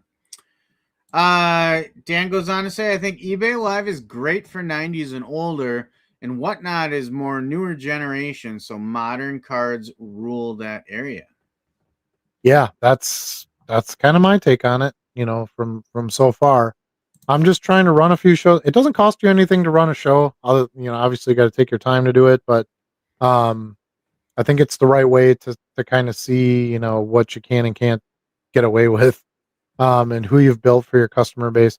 I was curious today if my modern baseball prospect buyers would show up to the show even. Mm-hmm. A couple did. Couple bought a couple cards, but their action was not what it would normally be. Sure. And most of my buyers on today's show, even though I didn't sell a ton of cards, most of them were new buyers. So that's not a bad thing either, right? So now you got, somebody that you can send a business card to and with the cards they bought and pack them well and do all that. maybe get them back to another show in the future, and you can build your 80s to 90s, customer base, and be able to sell those there as well. I don't know. It's going to be interesting. What else? Dan's had a lot to say here tonight. He's talkative. Change of mindset at a card show, meaning no more quarter box stakes. I would probably still buy quarter boxes, but I just do it by the box instead of trying to be conservative on my capital investment, because things would wait. I would look at it like, well, if this is something I can sell tomorrow, why not buy it today? So provided, I can get through the box a little bit to just have a good knowledge of what's going to be in it. Especially if there's multiple boxes and I can just get a 3-box buy for, 75 to $100 a box or something like that. That's definitely going to be the way to go. Yeah. And time. Again, I don't have to waste all the time. I just grab the boxes and go. You also have to have a dealer who's willing to sell you the boxes. So that's not a guarantee either. So it's going to be dependent upon the show and excuse me, what you're looking for, so I'll have to let some of that get dictated by whatever show I'm at. That's where I think what I'm going to be doing at the National is going to be different this year. I'm going to try to turn over bigger, just bulk box buys and stuff if I can. Yeah. A lot of the dealers at those shows don't want to do that though, because they're like, well, then I won't have inventory for the rest of the show, and I'm paying $1,500 a day to be here. I need to max my profits, right? I need to try to sell every one of those cards for 50 cents a piece or $1 or whatever. So I don't know. I'll see how that goes, but yeah, when you're trying to sell the $5 cards, but you're doing a $2 start, it's a different thought process than, well, I'm going to buy this card for $1, listed at $5, and it'll sell for $4 to $5 because I won't take less than that. If you're doing a live and you're starting at $2, it could go for $2, right? So it's a bit of a game. So speaking of quarter boxes, proud dad moment here I want to share. Just before the live, my youngest Caleb came downstairs, and a while back, you guys probably remember, he started his own eBay store, Crusaders of Cardboard. And with the National coming up, he's upped his listing activity to try and raise some money for the National, right? Nice. So I see the notifications all day in my email, of all the cards he's listing. I'm like, man, he's really been working lately. So he comes down here as I'm getting ready to go on for the live, and he goes, Dad, remember that value box you gave me when I was getting started? I'm like, yeah, Caleb, what'd you find in there? And he holds up a second-year Ohtani rookie cup, and he goes, I found this in there. And I listed it, and I already got a $10 offer on it. And I'm like, you're a future value box flipper. Yeah, he's got the bug now. I'm like, that's why you search them. You never know what you're going to find there. I don't remember even putting that in there, but that Ohtani cup on a live auction, I kid you not, could probably go for like $80. Yeah. Because the Ohtani stuff is just stupid on there for some reason. Everybody just thinks he's the Babe Ruth or something. I don't know, but I mean, they're not wrong. Ohtani is, he's amazing. Something. He's not going away. But I think what you get with that is you get a lot of cultural bidding in the live space, right? So it's maybe not somebody who knows what to look for cards on the static side of things, but they're involved in the modern selling process, and then the Japanese market besides adds some punch to that. Yeah. But yeah, his stuff's really interesting when it goes up. Yeah. I'm still wondering, like, how did that card get in that box? Because I wouldn't have thought I would have had something like that in there, but maybe I did. Huh? Remember a couple of years ago when we went to a show in Appleton and we're like, we got the Otanis for 10 cents. Right. I think you and I each came away with like 50 Otani cards, for $5 or something. That I sent his way that long ago. Yeah. Or maybe I did seed it a little bit to get him Yeah. started. I Sure. really don't remember, but I was like, well done, son. That's exactly what you're looking for in some of those boxes. So Yeah. And, yeah, as far as like the card shows go, that's kind of what we would do, right? Is throw the extras in the boxes and you bring them to the show and lug them back and forth and do all that. And yeah. so And then it's, you know what he said to finish it off? He goes, yeah, I can kind of see now how you can buy a card in a quarter box and make some profit off of it. sure can. And then he said, but He, those 10-cent boxes, those are usually just junk wax when I look at them. it can be. I mean, we've had some pretty poppin' 10 Yeah, cent yeah. boxes. You can get some decent stuff if you know what you're You doing. have to do a little more digging though, generally in Yep. the yeah. So So if you can get the anyway, whole box for 20-25 bucks, where's the fail in that? You know, you right, should be able to pop at least enough $1.99 cards out of there to make that worth it.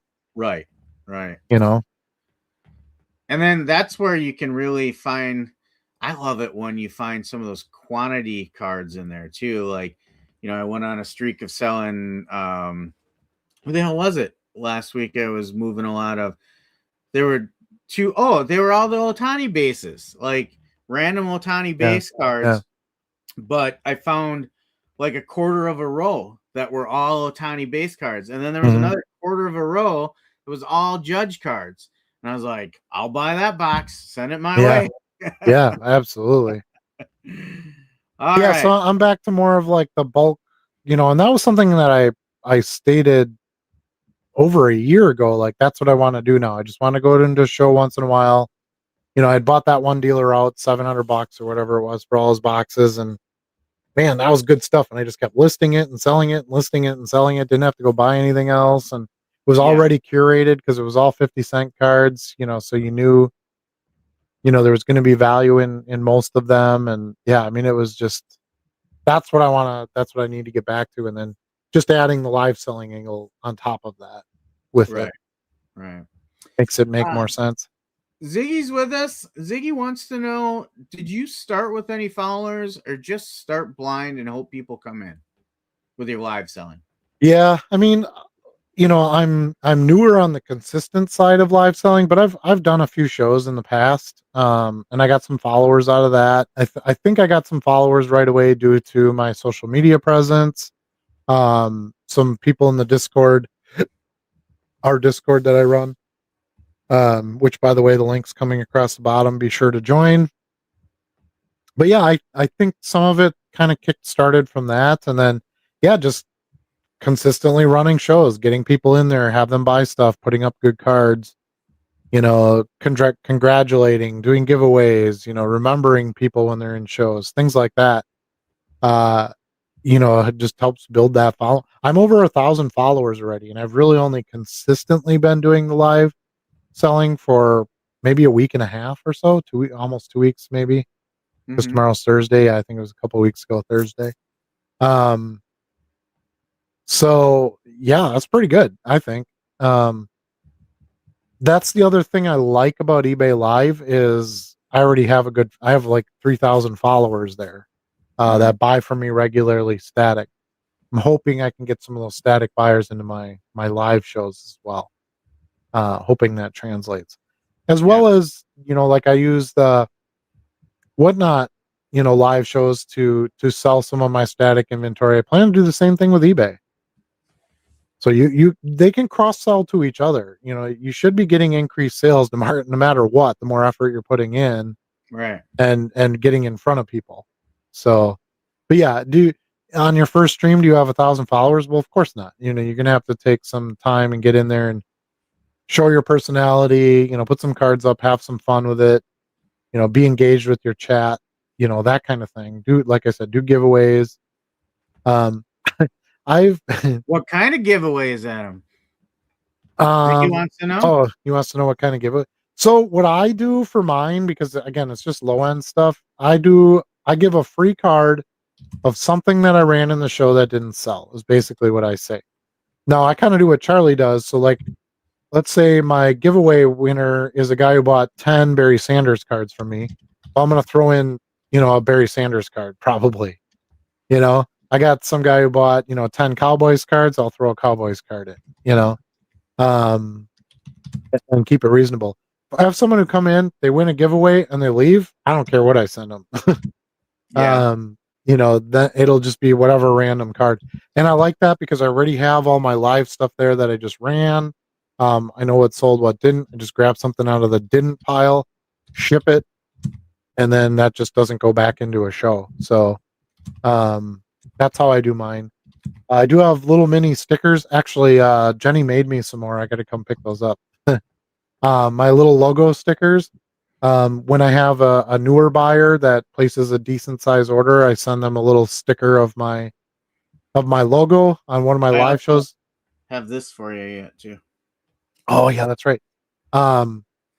So one of my buyers in my live stream said, "Hey, I got my package. Everything was perfect, and thanks so much for the sticker. I put it on my PSA case or whatever." So I think those kinds of things are things that it's just like the eBay store. People don't want to do promotions. They don't want to link to their social media. They don't want to get business cards. You have to run it like a real business to get real business results. And you really have to do that with your live as well, if not even more so, because you got short-term shots at getting these people. They're not as likely to just shop in your store outside of your streams. So yeah, that's what I do for my giveaways. I think that's a good way to do it. Yeah, what were we talking about before that? Oh, like bulk buys and stuff like that. Yeah. I think. Yeah. So, but yeah, I think you kind of want the same thing out of a live show that you want out of your eBay static sales. You don't want to sell the cards one by one. You want somebody to come in and buy 10, 15, 20 cards.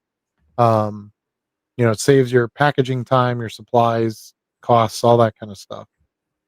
And so you need to curate your customers that onto your live streams that are going to be regular buyers, not just one card every once in a while.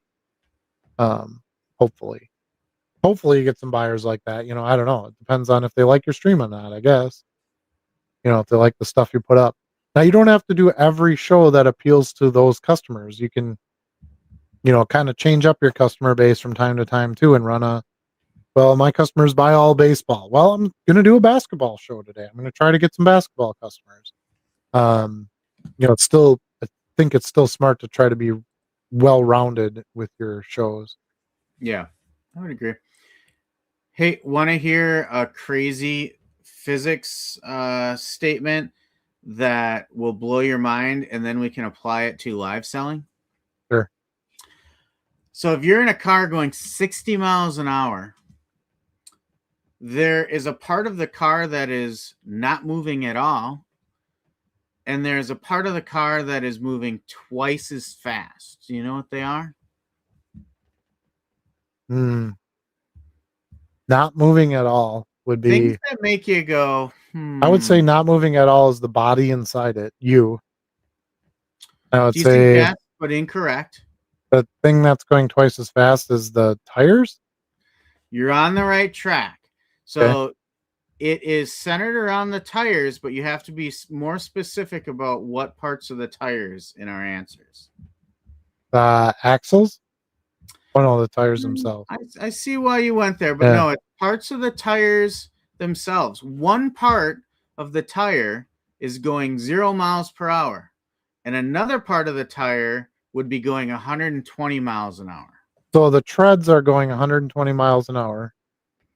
The wheel well is not moving at all. Not exactly. Not exactly. And I don't see any guesses in the chat, so I'll give you the answer.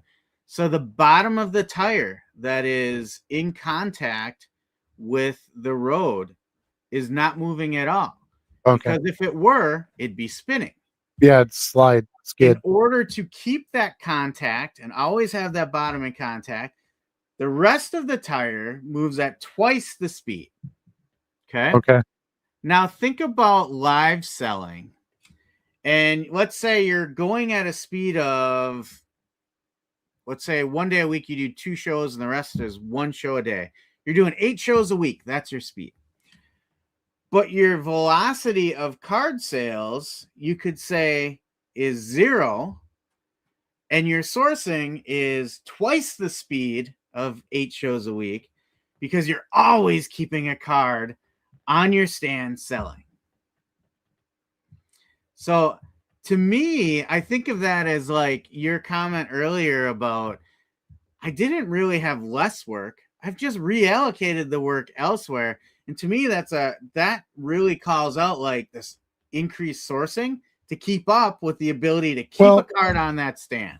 It's true, but I can tell you the profits are a lot bigger. Are they? Which is or still are they just quicker? Yeah. Yeah, quicker. Yeah, that's what I want. You're I want the money. Go out and buy more. Yeah, but at an extreme discount from the velocity of which they're selling at. If I can spend 200 a week and make an extra 2,000, on the sales side of things for basically the same amount of work. Yeah. You're right, you're trading the work, which, I've always acknowledged that even before, I was really putting effort into live selling, but yeah, the money comes back faster. Plus, still selling out of the store, so that really hasn't diminished. But if you had put those cards in your store with your sales velocity in your store, and you typically get your asking price, which you don't comp things, you ask your price and you get it. Yeah, it would have eventually given you that same money anyway. Eventually, yes. Just longer. Yep. Yeah. Yep. Correct. Yeah. So the whole goal is to continue to. So here's the thing: you don't want to trade one for the other. I get what you're saying. Yeah. So if my store sales are, let's say, 10,000 a month, right? I don't want that. I don't want to get 5,000 a month now in live sales, and you go, "Wow, I'm making all this money in live sales," but my store sales drop to 5,000 because now I'm still just doing 10,000. Right? You're trading one for the other. Mm-hmm. And moving the same amount of inventory, essentially. Another way to look at it too, though, is you could say, let's compare it to annuities versus a lump sum. So live selling, you're taking all your cash today, versus static selling, you can potentially get more down the road.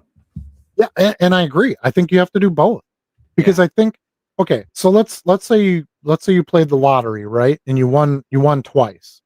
Mm-hmm. Okay, so you take one where you get, I get 5,000 a month for the rest of my life. That's great. I'm set and I'm ready to go.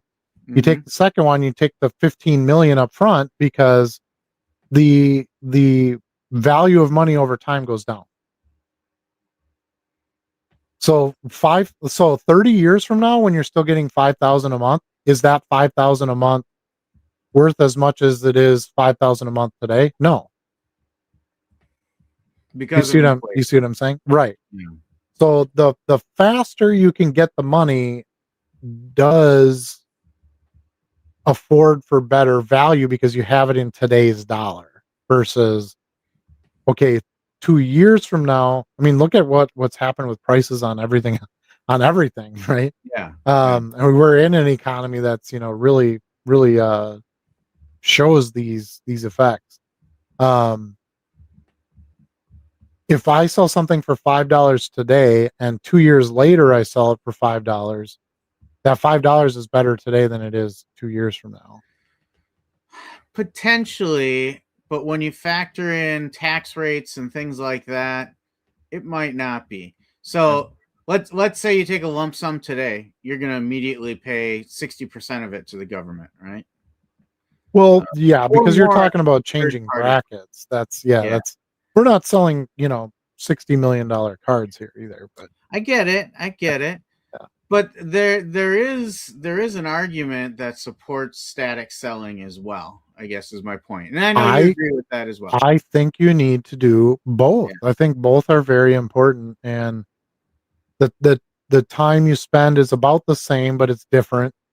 The profits, unless you really have a hot show or you're getting $75 for a $2 Otani card regularly, your profits honestly are going to be better in the static selling, right? Because you're going to price those at the highest point you can. Mhm. But there are more expenses to static selling too. Yeah. You have to pay for some promotion and different things if to try to get those things moving. But I don't know. If somebody were to tell me, "Hey, do you want to make 100,000 this year? Do you want to make 250,000 this year?" I'll take the 250. So I'm going to try to choose paths that will get me to that larger income this year versus 5 years from now I might make that kind of money. Because the Yeah. the theory is you can keep doing it. Now, is that guaranteed? Of course Yeah. not. But Theory. That is you the have key word. well, but there's no guarantee on a static sale either. There's less guarantee on a static Sure. sale. You Sure. have There's no risk control involved. over when somebody goes in there. And you're right. I'm probably a little bit of a different example because I have such a strong store and a customer base, and I can scan stuff in the morning, and half of it's gone in the afternoon. So it's essentially a live sale to some degree. Mhm. Mhm. But I think the biggest key that you're not really focusing on is that the stuff that sells in the live is different than the stuff that sells in the static for Yeah. the most I part. agree. So Yep. that's where that's what really got me into it when I started doing a couple of shows, and I'm like, Christ, I can sell this card? That's crazy. Yeah. Um, And that's what right now today, supports. especially when you're trying to move stuff that's not gonna stay hot. Yeah. And that's If what you're supports my statement earlier is that when you are sourcing inventory, you should be thinking about an exit lane for it. yeah, right, Is yeah. this inventory for Yeah. live, or is this inventory that's right for static selling, or something else? But that's what's cool about doing both. So when I go in and buy a box, no matter what's in that box, there should be a place for it somewhere. Right. Mm-hmm. I don't have to pass on the stuff that, could only do static. I'll just put it in my store. I have to be careful with that a little bit because I still have plenty of inventory to scan in. Um, versus the live, you can kind of just keep pushing it until it goes. But um, yeah, it's a very interesting time we're in. It kind of feels like when eBay standard envelope came out and they bumped our listings from 10,000 to 50,000. Mm-hmm. And that's when I started making videos because I was like, man, this is like a legit business, right? That they're handing us right now that we can do that really wasn't possible before. And that's when I, started getting heavy into it. And like I said, making videos and talking to you about it, what I was doing and stuff. Mm-hmm. This seems like the next lane that's like, man, this is a way to really add velocity because that's what we try to talk about. Like the most important thing in a static business is what's your sell through rate. Well, Mm-hmm. that drastically increases when you're doing live selling. So I really think you have to have one feed into the other. I don't see a world where just doing static selling and completely ignoring live sell. I mean, you admit to that too. Like, well, live selling is I'm gonna have to do this. Yep. Mm-hmm. Um, but to just shut down your store and just do live selling, no, there's no way that makes sense to me either. Especially after what I've already built. Why would I tear Right. that down? Right. So, especially with eBay Live happening, like I can still use that business to now extend into another live arm, and then just figure out how to fit all that in. But so it's interesting times. I feel like this is kind of like a big game changer time where it's a legit way to do both. They're providing you two good, strong avenues that are completely different Yeah. to essentially doing the same thing in the end, right? Selling cards. So it's exciting it's fun when I get a big 4-row box and I'm grabbing fistfuls and I'm doing live shows and I run 6 or 7 live shows off of that and stuff selling. And that box is really depleting and it's just packing them up and shipping them out. There is Yeah. a satisfaction feeling to Oh, that sure. versus, oh yeah, I've got 4 monster boxes there and I got to scan all this shit in and you know, um, but my strong belief is you should build a store first. You should build a static store where you constantly have sales. You can make sales when you sleep. You have growth in assets, right? Mm-hmm. You're getting value out of your inventory, um, things like that. and then add the live selling tool on top of that. And you can use the live selling tool to sell some of your static listings, which you can get more money for too. On average, yes, there's the $74 Otani sale. Those are the ones that, are awesome about live selling, but that's not always the norm. There are plenty of them where they're selling less than what you would ask as well. But I think a lot of people, when they start selling now, they just do live selling because they can buy a box, put it on a screen, and they're done with it. They don't have the room for storage. They want all the money right now.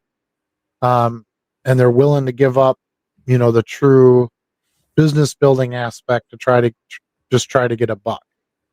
I don't think that's truly sustainable. I think you're just constantly chasing buying inventory to sell inventory, and you're not really getting max profits out of most of your stuff. Mm-hmm. Now that might work for some certain streams. You build a big audience in live and things like that. Might make sense to just put everything up live and be done with it. But I still believe in the traditional business way where you have a good shop opened up and you're branding and you're giving people an opportunity to come in and browse and shop for things that they want and have their own buying experience with it, versus just putting it up and giving people 10 seconds to make a decision on everything. For sure. I agree with that 100%. So, and all these guys that are overbuying on these cards, they're eventually not going to want to do that. There's going to be more education. There's going to be more realization of what's going on, but the world is different now too. Because I say that and I'm like, it is. Backyard breaks a year ago. Right. And I mean, just even other stuff in the hobby, right? Backyard breaks and the terrible stuff they've done. They sell more breaks than they ever have before. Mm-hmm. Just no one cares. No one cares if anybody does anything bad or has a bad reputation or says something terrible or screws you out of something. You still come back and you buy into it. It's crazy to me, but that is a lot of the people we have out there. There's people, struggling in the world, as it is, and then somebody else is paying $75 for a $2 Otani card. Completely irresponsible with money and like with $5 gas. I don't know. It's interesting. It's interesting how it flips through so much like that. Now that's not our responsibility. Our responsibility is to run a solid business. You have shareholders, meaning you, that need to be paid, need to get a return on their investment. And, you have to put in your best effort as a person with integrity and business, honor to achieve the goals that your shareholder wants to meet. And, and then work on your growth from there, with that solid base. And I think the store is that solid base. It is for me. I wanted to take a moment and show you two sales that just went. My wife pulled these while we were on the air here. It just shows that even losers sell, right? So while we were doing this, I just sold two Cubs cards, even though they're losers. I mean, it just doesn't stop things. So anyway, you were saying? That's all. I'm done. We still got a little chat here. Dan, if someone wanted to buy an Otani rookie that I don't want to sell, the price will be for a good premium so I can buy myself another and still profit from it. Yeah, I mean, that's a great approach. I've just I have some messy rookies. I've got some colored, Mahomes rookies. I'm just not messing with those. Those are just keepers. They're going to be good money. Some Brady rookies, stuff like that. Those are just no-brainer long-term holds. And, someday when I want to take a sweet vacation or, I don't know, that's when I'll turn those in and enjoy them in my life. But it's not a bad play to sell something, try to profit on it, and get back in. The problem is now you got to try to get into an Otani, and they're all overpriced. Just so you know, out there. So you're going to pay out. It's like the housing market, right? People are like, "Oh, my house went up this much. I should sell it and move." Yeah, well, guess what? The next house is going to cost you. unless you're downsizing, then you're taking good profit. But if you're buying a bigger house from the one you have today, you're going to spend more money. That's just how it is. So yeah, I mean, I'm not against the back row thing. I get it. I understand why people do it. It's not going to be for me. I don't want to. That's not how I want to run my shows. I want my shows to feature the cards that I'm actually offering in the live. But like I said, I have a good static sales environment. If I had a really nice Otani rookie, I'd put it in eBay and over ask on the price and be done with it. And that's where I would end up selling it. You wouldn't want to take a chance on it selling for $100 minimum bid or something like that? No. And the thing is, like, how much exposure, again, it depends on the size of your audience in your live show, but my typical largest audience in a live show is 25, 26 people. Yeah. So I put this $1,000 Otani rookie in the background. How many of those people are actually going to be the buyer for that, at the premium price?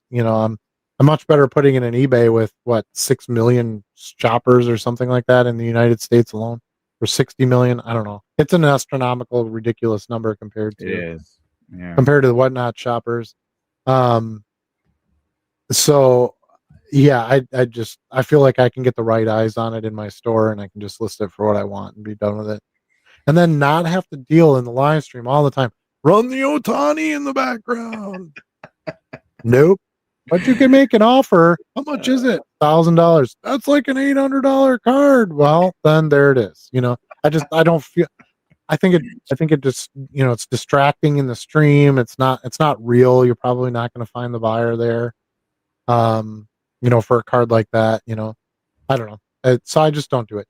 If the cards apply to the theme of your show, like if you're doing I did a show where it was all Mahomes and Brady. So maybe I would put a couple cool Brady cards in the background that I don't want to start at $2, because I'm going to have the audience there for that type of card, right?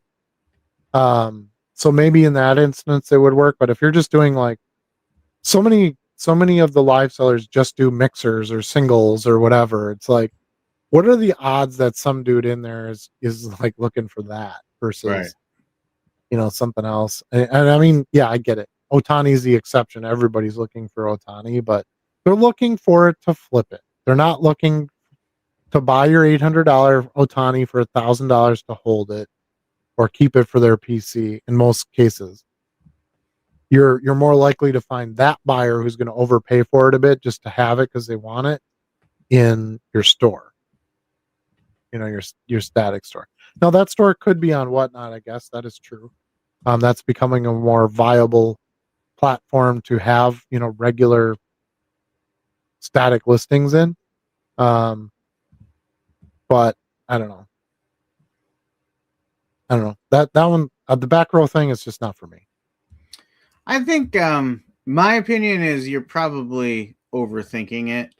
I don't think it matters that much either way. I don't think there's a negative connotation if you do it at all. No, And I don't either. I don't think it really matters if you don't do it. Yeah, I don't either. I think the people that do it probably get static sales in their Whatnot store because of it, and that's why they do it. But to each their own. It's a great thing about running your own business, right? You can do what you want to do. Yeah, and I mean, I put inventory in too and get static sales. It's not going to be Otani rookies. Yeah. Dan also says, you know what they say, fast nickel versus slow dime. But in the end, the fast nickel amounts quicker than the slow dimes. As long as you're doing it consistently and you're getting enough, it's not just velocity, you have to have volume too. When you're doing, $2 auctions. Because $200 more a week doesn't really change my life. $2,000 more a week, that has some impact.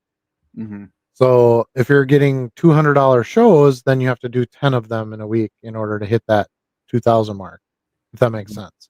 Yeah. So you can't really have one without the other unless you're doing bigger dollars or something, then yeah, you could cut that shorter. But okay.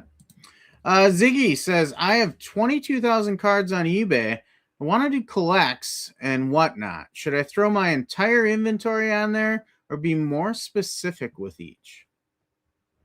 I mean, if you're talking like static listings, my opinion is put it everywhere you can. Why not? I mean, it's not going to hurt you. The nice thing about a sale on collects is that's going to be your lowest fee um place to place the plate to get a sale.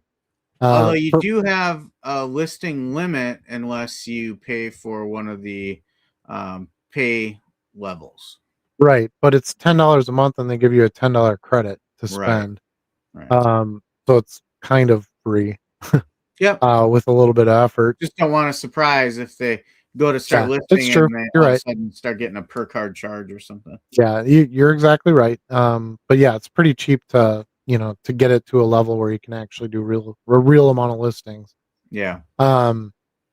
Whatnot, same thing. They take static listings. They don't charge you anything, so why not put it on there? Mm-hmm. Why not whatnot? As far as just taking, yeah, as far as just taking it all down and throwing it on a live, no, I don't suggest that. I Yeah, think you that got to be more selective with the live selling. yeah, because then you're really just going to be forcing everything to try to get through a live sale, and you're going to lose, income potential out of getting some of those sales on the static. Yeah. And for the lives, you need a card that can tell its own story in 8 seconds or less. Right. And get a buyer versus Or waiting for a buyer. or you need to be a good storyteller. So Yeah. not everybody's going to be successful in live. There is an element to it where you have to, fit to the type of audience you're gonna try to draw. So you either need to be the big personality or the low personality. I mean, there are shows that are successful that don't even talk during it. They just put cards on the screen and pull them off. Um, there's a number of ways things can work, but you got to figure out it's kind of like doing YouTube, right? In that sense, how do you get followers? How do you have people watch your show? Well, you got to decide what kind of show you're going to do, or what kind of content you're going to produce, and then see if there's any followers for that kind of content, and people that actually like you and want to hear from you. So, I definitely wouldn't take everything down and then just start a whatnot account and hope for the best. If you're moving things around and you start on whatnot and it takes off and get a successful channel and you can move the stuff there, yeah, why not? I mean, you can sell it. You can sell it fast. You can get your money right away. It's not a bad thing. Yep, for sure. And he has tons of cards and inventory. I'm trying to grow, but I work full time, so it's tough not to get burnt out. We hear you. Absolutely. We all go through that. I've Yep. spent a lot of time on the podcast talking about burnout and how you manage that, and the things that drive that. So you may want to check out. I'm going to cross promote here, Adam. You may want to check out my channel, Go for it. GT3 Cards and Collectibles, and I do a weekly podcast called My So-Called Card Life, and we're up to about 33, 34 episodes now, and burnout in this business is one of the things we've talked about a few times and centered some episodes around it. So I'd check that out. It might help you out. There is a misconception that, well, I'm not going to list the cards and have to pull them and create inventory and all that. So I'm just going to do them in live and it'll be a lot easier and faster. And we've touched on this already in this show. You're going to do just as much work in most cases doing the live selling as you do doing the static selling. It's just different work. If you like sourcing, if you like being on camera and creating a community, if those are like your favorite parts of the card business, then live selling is going to be the best part for you. If you like just sitting in your basement, putting a movie on and sorting cards at your will and putting whatever cards you like, in your inventory, and cataloging and doing, that kind of stuff, data management, whatever, pulling cards, then the static listing is going to be, more your thing. So hopefully, because I still believe, and said this a bunch too, still believe doing both is the best success story that's going to come out of it. But you got to be able to do all those things then. And not everybody is, is ready for that. Took me a long time to get onto a steady live circuit where I was comfortable and I was enjoying it. But I kept working at it, and I've got what I want now, and it's working well. But yeah, I don't know that you could just throw one away for another, and that's going to do it for you either. Absolutely. Dan says, "Wow, just wow." He knows what I'm talking about with Cubs cards. Like, you can sell anything.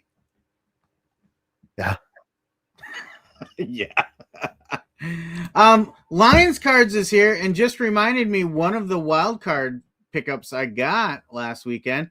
I bought a low serial numbered Amon-Ra St. Brown card. Because these were rips actually. So you picked the pack that you wanted him to rip. And one of them was an Amon-Ra St. Brown card. So Lions cards, I'll have to show you that one. It's pretty sweet. But he wants to know, what's the one toy that goes up and down on a string? And I immediately think of an army man with a parachute. Oh, yeah, that's a good one. Yeah, I don't know. I think of a cat playing with a ball of string, maybe. Is that what it is? I don't know. You're going to have to help us out. We didn't see boom slang here tonight to start. We didn't. Yeah, there's a yo-yo. Uh-oh. Dan's picking us up. He says, yo. Yo. I don't think you started the show with the triple. I don't think I did. I don't think I did. I was so excited about my Michael Jackson presentation that I fell out of sorts there for a minute. So appreciate you guys. You're taking care of me. Yo. Oh, he says +1. I love it. Yeah. Yeah. Yo +1. Yeah, we haven't done the show in a couple weeks either, so it was a little off the game that way. JSL 1010. Just want to say a quick thanks. I've learned a lot about low-end selling from you guys. Now selling an inherited collection instead of my initial instinct to unload it as bulk. Having a blast as I go. Yeah, I mean, I guess I almost see my business a little bit as a hobby, right? It's something that I just enjoy doing as well. I mean, there are parts of it where it's just work, and today I don't feel like pulling cards, like any job, if you will. Right.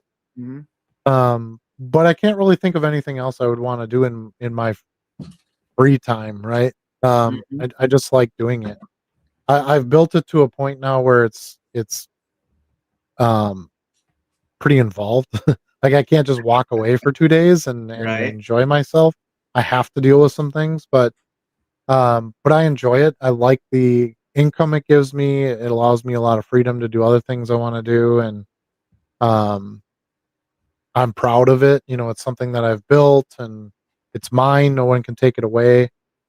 I gained huge assets. I mean, I have, hundreds of thousands of dollars of cards that I've accumulated now over the past few years since I started doing this, at a bigger scale, and good customers, the channel, all you guys, all the chat people, the Discord. Like, it's an amazing thing. I really enjoyed it. It's something I can do well into my late years, which is cool. A lot of hobbies, aren't like that. And I make money. You can make money doing it. How many hobbies make you money? Most of them cost you a lot. Right. Like RVing, right, Charlie? RVing's really cheap. Yeah, sure is. So yeah, I mean, good for you. I'm glad you're having fun. I'm glad, we could be a source for you to, have the confidence to go out and take it on, and good luck. Keep going. It's a grinder type of thing. If you're not the grinder type personality, like you don't want to continue to work at something, probably isn't for you, because that's there isn't a lot of like, just do this and then it's done and now you just make money off of it every week with no effort. It's not that kind of thing. But at the same time, you have to make intentional decisions where you control the business and the business doesn't control you. Right. This business can eat you up alive if you're not intentional about what you're doing, because you'll always feel like you have to do that one more thing. But you can find a balance. And one of the ways you do that, we talk about repeatedly over the history of this show, is make sure you scale up only when you're truly ready with your systems. Yeah, and I think an important rule too when you're starting a new business is you're going to put in a lot of extra hours for no pay. That's Mhm. I can't think of one business owner that I've worked with over the years, unless it's a turnkey thing and they basically just have a financial investment in it. Yeah. But if they're actually working it and building something, you work a lot. And then once it gets going, then you can start, like my store right now, I haven't listed anything in a week. I barely touch it other than filling the orders and replying to some customers and doing things like that. Mhm. But that wasn't day one. I don't have 60,000 cards in there, after the first 3 days of opening that store. It's been, years doing that and keeping it full and knowing what to source and what to sell and getting customers. And that stuff's all, ground up type stuff. That just takes the effort. So if you're working 40 hours a week at it and only making a couple $100 and you're going, this isn't worth it. Well, yeah, if you look at it in the short term, but eventually you could get to, like Charlie said, 20 hours a week and you're making a few $1,000s a month. That's pretty worth it to most people. Yeah. If it's something you enjoy besides, so if you're in it, to try to make some money or build a business, that's the way I've always seen it. So I always stress branding is important and all those kinds of things, social media presence, whatever. We also run a card show, right? And part of that is just being involved in the community and knowing the dealers. And we have dealers that regularly supply us inventory, for our business purposes. So yeah, it takes a lot of involvement to really get going, but you work at it and you enjoy it, and it's definitely going to pay you your rewards. Yeah, Ziggy says you have to love cards or you won't last. The only thing that stops me is when I can't keep my eyes open because I'm exhausted. I hit that point sometimes too. Yeah. I'm thinking about that for tonight. We're gonna have to crush pretty soon because I've got giant stacks of cards I got to get through shipping tonight, and I got a live show at 4:30 a.m. scheduled. So the one nice thing about the live shows is you can always postpone them, you can reschedule them. You don't have to run a show every day. So you want to have some consistency to it, but it's not like you have to show up 8 hours a day, like you would at a 9 to 5 job, if you will. Yeah. So I love the flexibility of it. Yeah. And you can even do a pop-up. You can be like, it's Saturday afternoon and I got a cool box of cards from a buddy of mine, that I think would be good in a live show. I'm just going to schedule a live show right now and do it. You can do that. Sell through, a good chunk of a box of cards and be done. You got to ship them. But other than that, you don't have to pick them. You don't have to, de-sleeve them and scan them and, do all the things. You can just pop it up and ship them out. So it's a nice option to have that way on the live side anyway. Yeah. Lions Cards got a few things to say, and then we'll wrap up on one last topic. I know I'm late, but I had to put my whatnot into vacation mode because I found out that every card that I've sold on eBay has not been pulled from whatnot. I talked with the CDP rep, and they're lost too. My SKUs match up, and my connections look right. It's just nothing has come off. I got to figure something out before I continue cross-listing. Yeah, it's not been perfect marriage between Car Dealer Pro and all the platforms, that's for sure. I've run into that too. I did have a card. I had a card earlier this week, believe it or not, that sold on both platforms at the same time. I didn't even think that was going to be possible. I had that happen once too. Yeah, like it was minutes apart. Yeah, it was a card I had just listed and then it sold, and I'm like, that's weird. I can't find the card. And then I go to, and it was on whatnot. And then I go to eBay and I'm like, oh crap, the card sold on here too. What is this? Yeah. Now, luckily I had another copy of the card. So I just went to that listing and canceled it and pulled the card and I was able to send it. But if not, I would contact the buyer and just explain to them what happened and see if, hey, I saw you bought this Brady card. You're not going to believe this, but some dude on eBay bought it at the exact same time. Is there something else I could send you? Right. Whatnot. the scary part right now is Whatnot is he's going to charge you if you cancel too many orders. I don't like that part, so that discourages me a bit from doing static listings there. I'm going to talk to them about that when I go to the national. I have my list of harassment things I'm going to do to Whatnot when I get there.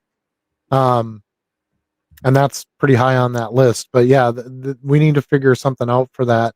And the reason they're employing it is not due to static sales that can't be filled. They're doing it to people who put cards up for auction. They don't sell for enough, so they just don't ship them and cancel the order. They don't want that to happen. They want those orders to be filled. Well, that's not the same as a static sale. So my question to them is, why don't you do that just on auction sales and not on the static sales? Because if you list 50,000 cards, you're going to have cards from time to time that you can't find or sell on another platform, or you lost, or who knows, got listed twice. Well, how are you going to know? You got 60,000 listings. You're not going to check everyone, double check every listing. Right. So I'm hoping that they can sort of amend that policy a bit to apply to the situations that are actually the problem. And we'll see what kind of response we can get out of that. I actually sent them that in a feedback forum too. Okay.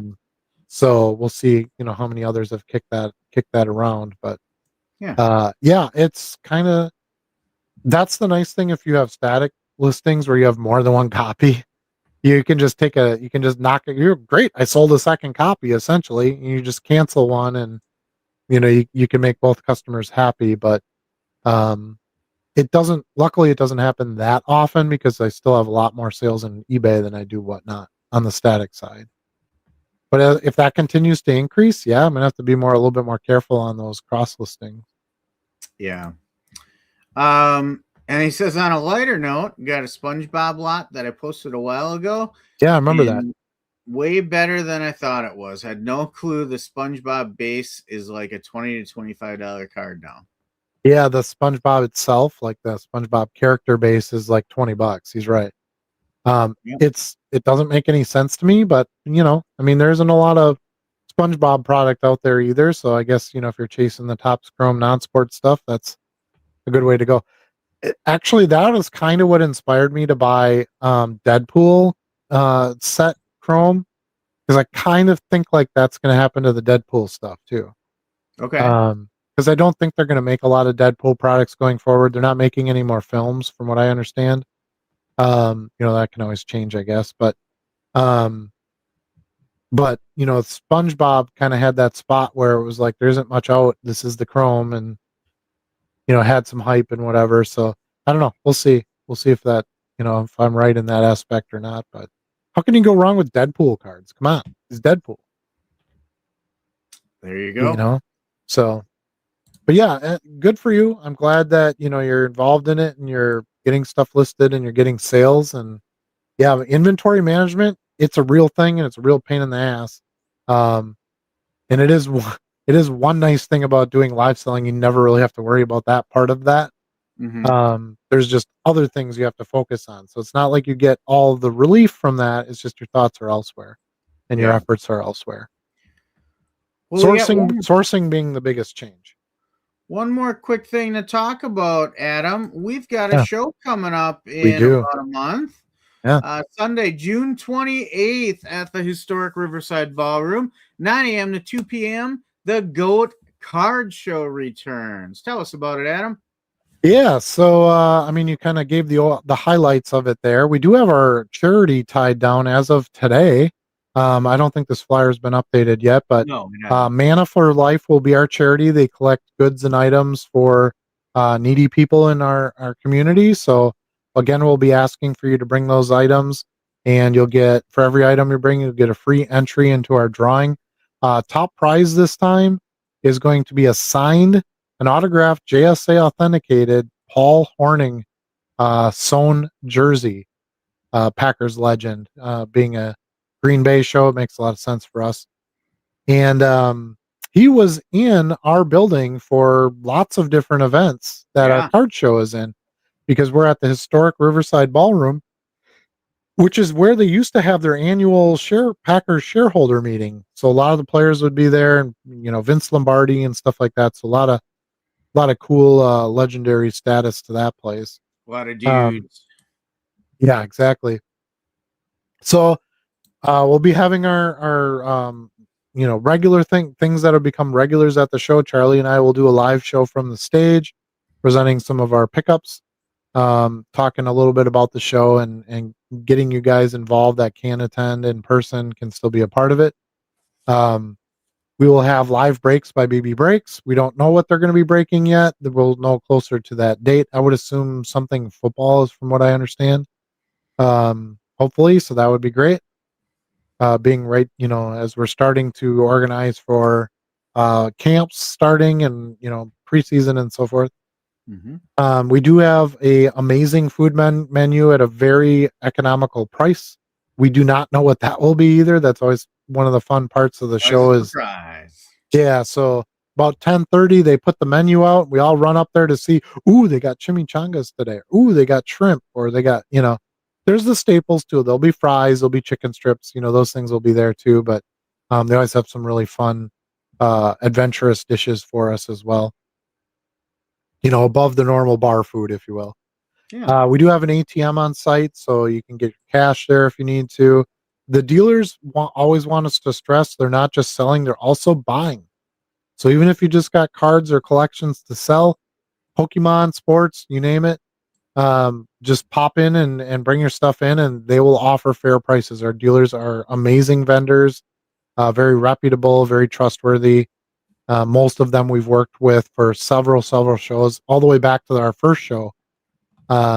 So we encourage you to come in and make that approach. They're not gonna screw you. They're gonna make you fair offers.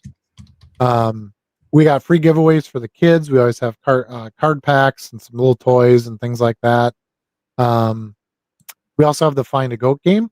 So we have dealers volunteer and they'll hide little tiny goats at their tables all over the show. If you find a goat, you bring it up to us. We'll give you some goat bucks to spend at the show. You can go to any dealer and spend your goat bucks. $5 for the regular little white goats, and then $20 for the gold goat. So I think that's about it. But yeah, it's Sunday, June 28th, 9 a.m. to 2 p.m. Free parking, free admission, plenty of parking right in the lot right in front of the place. So although it does get full, we get a really good turnout for our shows. But we do our best to provide as much parking as possible. And yeah, we'll hope to see you there. It's a lot of fun. All right, Adam. Well, I think that's it. That is our show. We saw massive Otani overpays. We learned 80s and 90s nights can humble you pretty fast. We debated tequila-fueled whatnot strategy, talked balancing live and static sales, realized live selling doesn't remove the work, it just moves it around. Adam's getting close to his inaugural eBay live show. I'm raising the next generation of value box hustlers, and somehow this turned into a physics lesson. If you love cards enough to make them your career, maybe it never really feels like work. We'll see y'all next time. Remember, you can't sell what you don't list unless you throw it in a live stream. We'll see you all in 2 weeks.